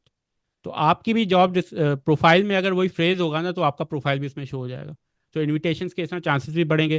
प्रपोजल भेजेंगे तो आपके जो स्किल्स सेलेक्ट किए हैं, तो जो majority of the clients use करते हैं अपनी जॉब में, तो स्किल्स भी जब जॉब से मैच होंगे तो आपका प्रपोजल भी ऊपर आ रहा होगा। एक तो बूस्टेड प्रपोजल आते हैं, उसके बाद फ़ौरन आपका आ रहा होगा। तो इस तरह जो है ऑप्टिमाइज होती है। आपको ज़रूरी नहीं है कि आप कॉपी ही करें किसी की। हाँ, आप फॉर्मेट कॉपी कर सकते हैं, ठीक है, आप किसी भी टॉप रेटेड का, बेशक वो आपकी फील्ड का नहीं है, बेशक आपकी फील्ड का भी नहीं है, उसका फॉर्मेट, उसका आप डिस्क्रिप्शन उठा के आप चैट जीपीटी में डालें, उसको बोलें कि भाई मैं जो इन कीवर्ड्स पे काम करता हूँ, ये प्रोफाइल आप मॉडिफाई करके इन कीवर्ड्स के मुताबिक कर लें, तो वो आपका हो जाएगा, ठीक है। वो आपका उसी फॉर्मेट में, फॉर्मेट वही रहेगा, और लेकिन काम जो बात हो रही होगी ना कि आप वो आपके स्किल्स की हो रही होगी, तो ये आप कर सकते हैं। एज इट इज़ कॉपी मत करें, ठीक है, एज इट इज़ बिल्कुल कॉपी ना करें। बस उस प्रोफाइल डिस्क्रिप्शन को उसको आप चेंज कर लें, जो है वो अपने कीवर्ड से, वो आप चैट जीपीटी को बोलेंगे तो वो आपका काम उसमें हो जाएगा। बाकी जो आपने बात की कि पोर्टफोलियो की, पोर्टफोलियो में अब कुछ चीज़ें जो हम नहीं दिखा सकते, अगर हम जैसे एसईओ की बात करें, हम क्लाइंट को कोई कीवर्ड्स तो अपने नहीं दिखा सकते कि भाई हमने इन कीवर्ड्स पे सर्चिंग की थी और ये सर्च वॉल्यूम था और जो है ये ट्रैफिक आ रही थी, ये वेबसाइट्स थी। ठीक है, वो आप बिल्कुल हाइड कर सकते हैं, लेकिन आप एटलीस्ट नंबर्स ज़रूर दिखाएं कि मैंने जो सर्च किया है वो उनके नंबर्स ही हैं। ठीक है, ये नंबर्स आ रहे थे, क्या सर्च किया है, क्या लिंक है, वो आपको दिखाने की ज़रूरत नहीं है। वो ऑब्वियसली एक कॉन्फिडेंशियल चीज़ भी होती है, आप जिसके लिए काम कर रहे हैं तो वो आप ना दिखाएं, लेकिन नंबर ज़रूर दिखाएं। बाकी चीज़ें आप हाइड कर दें, आपको वेबसाइट दिखाने की ज़रूरत नहीं, कोई लिंक्स दिखाने की ज़रूरत नहीं, कोई कीवर्ड दिखाने की ज़रूरत नहीं है, सिर्फ नंबर शो करना है। जी हसन भाई, उम्मीद है आपको आंसर मिल गया होगा। सो सर काइंडली अपने दोबारा म्यूट कीजिएगा माइट भी, अगर उनका क्लियर हुआ है या। जी, और इसमें हसन कुछ और सर आप? ये मैं सर आपने जैसे कहा कि अगर आपके कीवर्ड रेलिवेंट हैं क्लाइंट के, तो वो आपको शो करेगा अपवर्क। अच्छा, समटाइम ऐसा होता है कि अपवर्क की तरफ से मेल आती है कि you have to be done this project, तो क्या अपवर्क उसी वक्त हमें मेल भेजता है कि जब हमारा कोई कीवर्ड किसी से रेलिवेंट होता है? नहीं नहीं, उस टाइम पे नहीं आता, ये रैंडमली आपको कभी भी ईमेल आ जाएगी। अच्छा, इसमें मैं ये कहूँगा कि जो ईमेल्स का वेट ना करें, ठीक है, ना ईमेल्स का वेट करें, ना जो आप अपवर्क पे लॉगिन होते हैं, आपका होम पेज जो डैशबोर्ड होता है उस पर जॉब्स आ रही होती हैं, उनको तो बिल्कुल सीरियस मत लिया करें। ठीक है, मैं क्या करता हूँ, ऊपर राइट साइड पे सर्च का बॉक्स होता है, मुझे जिस तरह का काम करने का मूड होता है ना, मैं वो कीवर्ड लिखता हूँ और जॉब सर्च कर लेता हूँ। जो आपको डैशबोर्ड में जॉब नज़र आ रही होती है ना, उसमें से बहुत, मतलब उसमें सब चीज़ें आपको नज़र नहीं आएंगी, बहुत सारी अच्छी जॉब्स है ना, वो आप मिस कर देंगे अगर आप उसी डैशबोर्ड पे जो जॉब्स आ रही हैं उसी को आप जो है वो देख रहे होंगे। जो भी आप काम कर रहे हैं आप उसको सर्च करें, और जो लेटेस्ट जॉब्स पोस्ट हुई होंगी उस कीवर्ड से रिलेटेड वो आपको सारी नज़र आ जाएंगी। वहाँ पे आप देखेंगे आपको ऐसी अच्छी अच्छी जॉब्स मिलेंगी जो आपको कभी डैशबोर्ड में नज़र नहीं आएंगी। तो कभी अपवर्क की सजेशंस पे तो कभी भी मत जाइएगा कि वो आपको क्या बोल रहे हैं। आपको प्रपोजल भेजना है, बिड भेजना है, खुद से सर्च करें ऊपर, किस तरह का प्रोजेक्ट करने का आपका दिल चाह रहा है वो कीवर्ड डाल लें, और वहाँ से जॉब जो आ रही होंगी उन पे अप्लाई करें। वरना आप जो डैशबोर्ड में देखेंगे हो सकता है उसमें कुछ जॉब, बहुत सारी जॉब ऐसी हो जो आप ना करना चाहते हो, जो आपसे रिलेटेड ना हो, तो फिर आप कहेंगे कि ये तो कोई जॉब आज मेरे जो रिलेटेड आई नहीं है, तो आप इग्नोर कर देंगे, तो आप नेक्स्ट डे देखेंगे। ठीक है, इसी तरह ही ज़्यादा लोग करते हैं, लेकिन मैं कहता हूँ कि ऊपर जो सर्च बॉक्स आ रहा है वहाँ से सर्च कर लें, वहाँ से आपको और भी जॉब्स मिल जाएंगी जो आपको वहाँ पे शो नहीं होती है, आप जो आपको ईमेल नहीं करता। थैंक यू सर, बहुत शुक्रिया, अल्लाह यू आपको वेलकम। जज़ा दे। You welcome sir. जी सो आई थिंक हम लोगों ने सभी का आंसर कर दिया है, मदीहा भी पहले हो चुकी हैं। सो सर अगर आप फाइनली एक एडवाइस देना चाहें हम फ्रीलांसर्स को, करंटली जिस तरह की हमारी करंटली सिचुएशन चल रही है कंट्री की, और वैसे भी जॉब रेशियो देख के, so what would you say? Thank you. जी, मैं देखिए फ्रीलांसिंग आप स्टार्ट सब लोग ज़रूर करें, फ्रीलांसिंग से ज़रूर स्टार्ट करें ताकि थोड़ा सा आपको इंटरनेशनल मार्केट का एक्सपोजर मिले। लेकिन फ्रीलांसिंग उस वक्त स्टार्ट करें जब आप वाकई अपने आप को समझते हैं कि आप उस काबिल हैं कि आप जो है रियल लाइफ प्रोजेक्ट कर सकते हैं। उसका उस सॉल्यूशन ये है कि लेट्स से आपने स्किल सीख लिया, अब आप चाहते हैं कि मैंने सीख लिया स्किल, अब मैं अपवर्क पे जा रहा हूँ या जा रही हूँ, तो पहले अपवर्क का जो जॉब का पेज होता है वो आप पब्लिकली जो है वो अवेलेबल होता है, आपको कोई अपवर्क पे साइन अप करने की ज़रूरत भी नहीं है। आप वो जॉब के पेज पे जाएं जो आपका स्किल है, नीचे उसको सर्च करें, जो जॉब्स आएंगी उसको देख लें पहले, उनको स्टडी कर लें कि वाकई आपको वो चीज़ें समझ में आ रही हैं कि नहीं आ रही। ठीक है, अगर आपको लगता है कि हाँ 10 जॉब्स है उसमें से आपको 7 पढ़ के समझ में आ रहा है कि हाँ ये तो मैं काम कर सकता हूँ, तो फिर आप अपने आप को समझ सकते हैं कि अब आप फ्रीलांसिंग के लिए रेडी हैं। लेकिन आपको कुछ भी समझ में नहीं आया तो फिर आप समझ लें कि आपको अभी और सीखने की, काम करने की ज़रूरत है। फ्रीलांसिंग करने से पहले मैं हमें इस बात का, इस पे बड़ी स्ट्रांगली बिलीव करता हूँ कि आप पहले कहीं पे जॉब करें। ठीक है, जॉब करना कोई बुरी बात नहीं है, और अच्छे स्किलफुल लोग सबको चाहिए होते हैं। इस तरह नहीं कि जॉब्स अवेलेबल नहीं है, जॉब्स बहुत अवेलेबल हैं, लेकिन हम जिस तरह अप्रोच करते हैं ना अप्लाई करते वक्त, तो वो हमारा तरीका थोड़ा सा जो है बिल्कुल एक कैजुअल सा होता है कि अगला बंदा भी आपको फिर सीरियस नहीं लेता। तो जॉब ज़रूर करें। उसमें भी मैं एक सजेस्ट करता हूँ कि हम लोग ज़्यादातर अप्लाई करते हैं, ऑनलाइन अप्लाई करते हैं। ठीक है, कोई जॉब आ गई, हमने ऑनलाइन अप्लाई कर दी, ईमेल कर दी अपनी सीवी, और ज़्यादा दूसरे लोग भी कर रहे होते हैं। हो सकता है आपका ईमेल वहाँ तक पहुँचे ना, स्पैम में चला जाए, या जो है बहुत सारे ईमेल्स आ जाते हैं, शायद वो आपका ईमेल ना देख सकें, फॉर वट एवर रीज़न हो सकता है ईमेल उनके पास पहुँचे नहीं, वो रीड ना करें। तो मैं एक सजेस्ट करता हूँ कि आप थोड़ा सा ओल्ड स्कूल जाएं, सीवी प्रिंट करें, कवर लेटर टाइप करके प्रिंट करें, टीसीएस कर दें, मेल कर दें उनकी कंपनी की एड्रेस पर। ईमेल तो मिस हो जाएंगे, लेकिन वो जो हाथ में उनके पास चीज़ आएगी ना, वो तो मिस नहीं होगी ना, वो तो उनको ओपन करके देखना ही पड़ेगा ना कि भाई क्या है इसमें, ठीक है। तो ये थोड़ी सी एफर्ट कर लें, थोड़ा सा अलग से थोड़ा सा डिफरेंट कर लें चीज़ें, कि अगर आपको ऑनलाइन जो है अप्लाई कर रहे हैं उस पर आपको आंसर नहीं आ रहा, तो थोड़ा इस तरह करके देख लें, डायरेक्ट जो है अपनी सीवीज वगैरह मेल कर दें, तो उनके हाथ में जब आएगी तो वो चीज़ देखेंगे, वो भी देखेंगे भाई आपने एफर्ट की है, और मेल क्या है उनको, तो वो भी इखलाकन हो सकता है आपसे बात कर लें इस तरह। ये जो मैं चीज़ बता रहा हूँ बहुत से मैंने लोगों को बताई, तो उन्होंने ये अप्लाई की थी, और बहुत से लोगों को इस तरह लिंक्डइन से ही इंटर्नशिप्स मिली। लिंक्डइन पे जॉब पोस्ट होती है तो लोग अप्लाई करते हैं। उन्होंने क्या किया, कंपनी का एड्रेस निकाला, उनको मेल कर दी, उनको इंटर्नशिप मिल गई या उनको जॉब मिल गई। इस तरह भी होता है। तो थोड़ा सा आप जो है फ्रीलांसिंग अगर आप कर रहे हैं तो अपने आप को बिल्कुल एक प्रिपेयर कर लें। जब तक प्रॉब्लम सॉल्विंग स्किल्स आप में नहीं है ना, आप ऑनलाइन फील्ड में काम कर रहे हैं और आप में प्रॉब्लम सॉल्विंग स्किल्स नहीं है, तो पर आप आगे नहीं बढ़ सकते, ठीक है। ऑनलाइन फील्ड में काम कर रहे हैं, अगर आपको गूगल करना ही नहीं आता, किसी चीज़ में आप फंस जाते हैं, तो फिर वो आपके लिए काफ़ी ऑनलाइन फील्ड में काम करना मुश्किल हो जाता है। तो अपने आप में जो प्रॉब्लम सॉल्विंग एबिलिटी थोड़ी पैदा करें, ठीक है। जॉब करेंगे उसमें वो नेचुरली आती है, क्योंकि आप पे प्रेशर आता है तो आप चीज़ें सीखते हैं, ठीक है। तो प्रॉब्लम सॉल्विंग एबिलिटी आप में आ गई तो फिर आपके लिए दुनिया की कोई भी चीज़ मुश्किल नहीं है, क्योंकि आपको पता होगा कि ये प्रॉब्लम आएगी, मुझे कैसे ढूंढना है इसका सॉल्यूशन। तो वो प्रॉब्लम सॉल्विंग एबिलिटी अपने आप में पैदा करें, ठीक है। और अपने गूगल रिसर्च स्किल्स स्ट्रॉन्ग करें, ठीक है। और पैनिक ना करें कि अगर चीज़ आपको नहीं मिली तो आपने पैनिक कर लिया, थोड़ा सा मज़ीद उस पर काम करें, अपनी रिसर्च स्किल्स पे, वो आपके अच्छे हो गए तो फिर किसी भी फील्ड में आप काम करेंगे ऑनलाइन में, आपको उसमें प्रॉब्लम नहीं आएगी। और अपनी पर्सनल ब्रांडिंग पे ज़रूर काम करें, ठीक है। पर्सनल ब्रांडिंग पे अपने ज़रूर काम करें। जो भी आप प्रोजेक्ट्स करते हैं या जो भी आप सीख रहे हैं या जो भी आपका जो एक्सपीरियंस है ना, जो आप चीज़ें आपको आपने एक्सपीरियंस किए उनके बारे में पोस्ट करें, ठीक है। जैसे दूसरे लोग ब्रांडिंग करते हैं ना कि वो कॉपी पेस्ट कर रहे होते कंटेंट, जैसे कंटेंट राइटर्स कर रहे होते कि 7 ways टू डू दिस, या मतलब कि इस तरह की लिस्ट है ये, मतलब कि सब लोग करते हैं, ठीक है। इस तरह ये कोई ब्रांडिंग नहीं है। ब्रांडिंग मेरी नज़र में वही है जो आपके एक्सपीरियंस से कोई चीज़ आ रही हो, जो सिर्फ आपने एक्सपीरियंस की हो, और सिर्फ आपके अंदर से आ रही हो, ठीक है। तो वो सब ने किया होता है, सबको कुछ ना कोई चीज़ कोई ऐसी कोई चीज़ आप में ज़रूर होगी, कोई आपने सीखी होगी जो किसी और को नहीं आती, ठीक है। तो वो नई चीज़ें लाएं, उसके बारे में पोस्ट करें, कॉपी पेस्ट ना करें, चैट जीपीटी से ना लिखवाएं। और जो दूसरे फॉर्मेट यूज़ करते हैं, चेकलिस्ट बना रहे हैं या इन्फोग्राफिक, ये सब लोग कर रहे हैं, कुछ नया फ्लेवर लेके आए, ठीक है।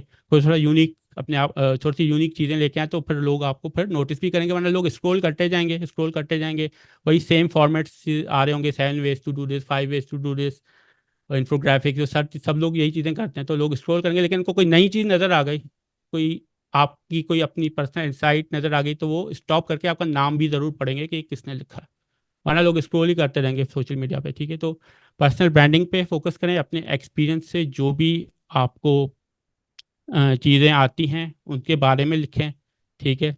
और आउटरीच जब आप कर रहे हैं ना क्लाइंट्स को, तो मेहरबानी करके उसके बेनिफिट की बात करें, अपनी बात नहीं करें कि मैं ये सर्विसेज देता हूँ। उसके बेनिफिट की बात करें, उसके फ़ायदे की बात करें, वो खुद आपसे पूछेगा कि भाई आप कितने चार्ज करोगे, ठीक है। वरना वो ईमेल्स आप इस तरह टेम्पलेट्स भेजते रहेंगे तो वो बहुत ही उसमें पर रिस्पॉन्स आने का जो है चांसेस बहुत कम होते हैं, ठीक है।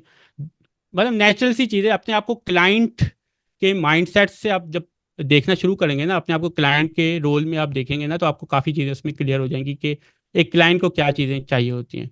और उसका बस एंड में मैं आपको बता रहा हूँ, आसान तरीका ये है, अपवर्क पे ही जाएं, ठीक है, क्लाइंट का अकाउंट रजिस्टर करें, $10 की कोई छोटी सी जॉब पोस्ट करें, मतलब सही वाली, फेक जॉब की बात नहीं कर रहा, कोई $10 की छोटी सी जॉब आप पोस्ट करें, जो आपको कोई काम जैसे कि खुद करना है, ठीक है, खुद करना आप कर सकते हैं, लेकिन आप वो काम किसी और से कराने की कोशिश करें, कोई छोटी जॉब पोस्ट करें, प्रपोजल्स देखें कि लोग किस तरह प्रपोजल भेजते हैं, आपको क्या चीज़ पसंद आ रही है किसके किस प्रपोजल में, उनसे फिर कम्युनिकेट करें, उनको हायर करें, उनको फिर काम दें, फिर उनकी चीज़ें चेक करें, फिर एंड में डिलीवरी हो जाए, फिर वो क्लोजिंग की तरफ जाए। तो एक प्रोसेस से आप गुजरेंगे ना एज ए क्लाइंट, तो आपको काफ़ी चीज़ें क्लियर हो जाएंगी कि अच्छा क्लाइंट ये चीज़ें देखता है, मुझे ये चीज़ पसंद आई है इस फ्रीलांसर की, तो क्लाइंट्स को दूसरों को भी ये चीज़ पसंद आ सकती है। तो मुझे भी, मैं कुछ गलत कर रहा था, कुछ और कर रहा था, और वही चीज़ें जब दूसरे फ्रीलांसर से मेरे साथ की तो मुझे बुरा लगा, ठीक है। तो जब आप क्लाइंट के रोल में जब जाएंगे ना, तो आपकी काफ़ी चीज़ें क्लियर होंगी। फिर आप जब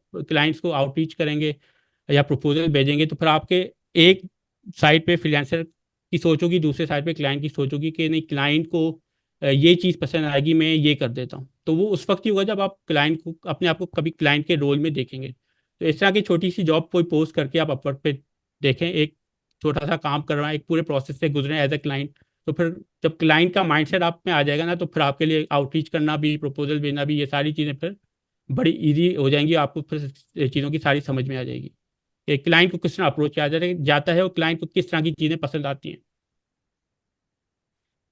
जी तो sir thank you so much, आपका बहुत बहुत शुक्रिया। आज आपने अपना इतना प्रीमियम टाइम दिया है, 140 आवर आपने दिए हमें।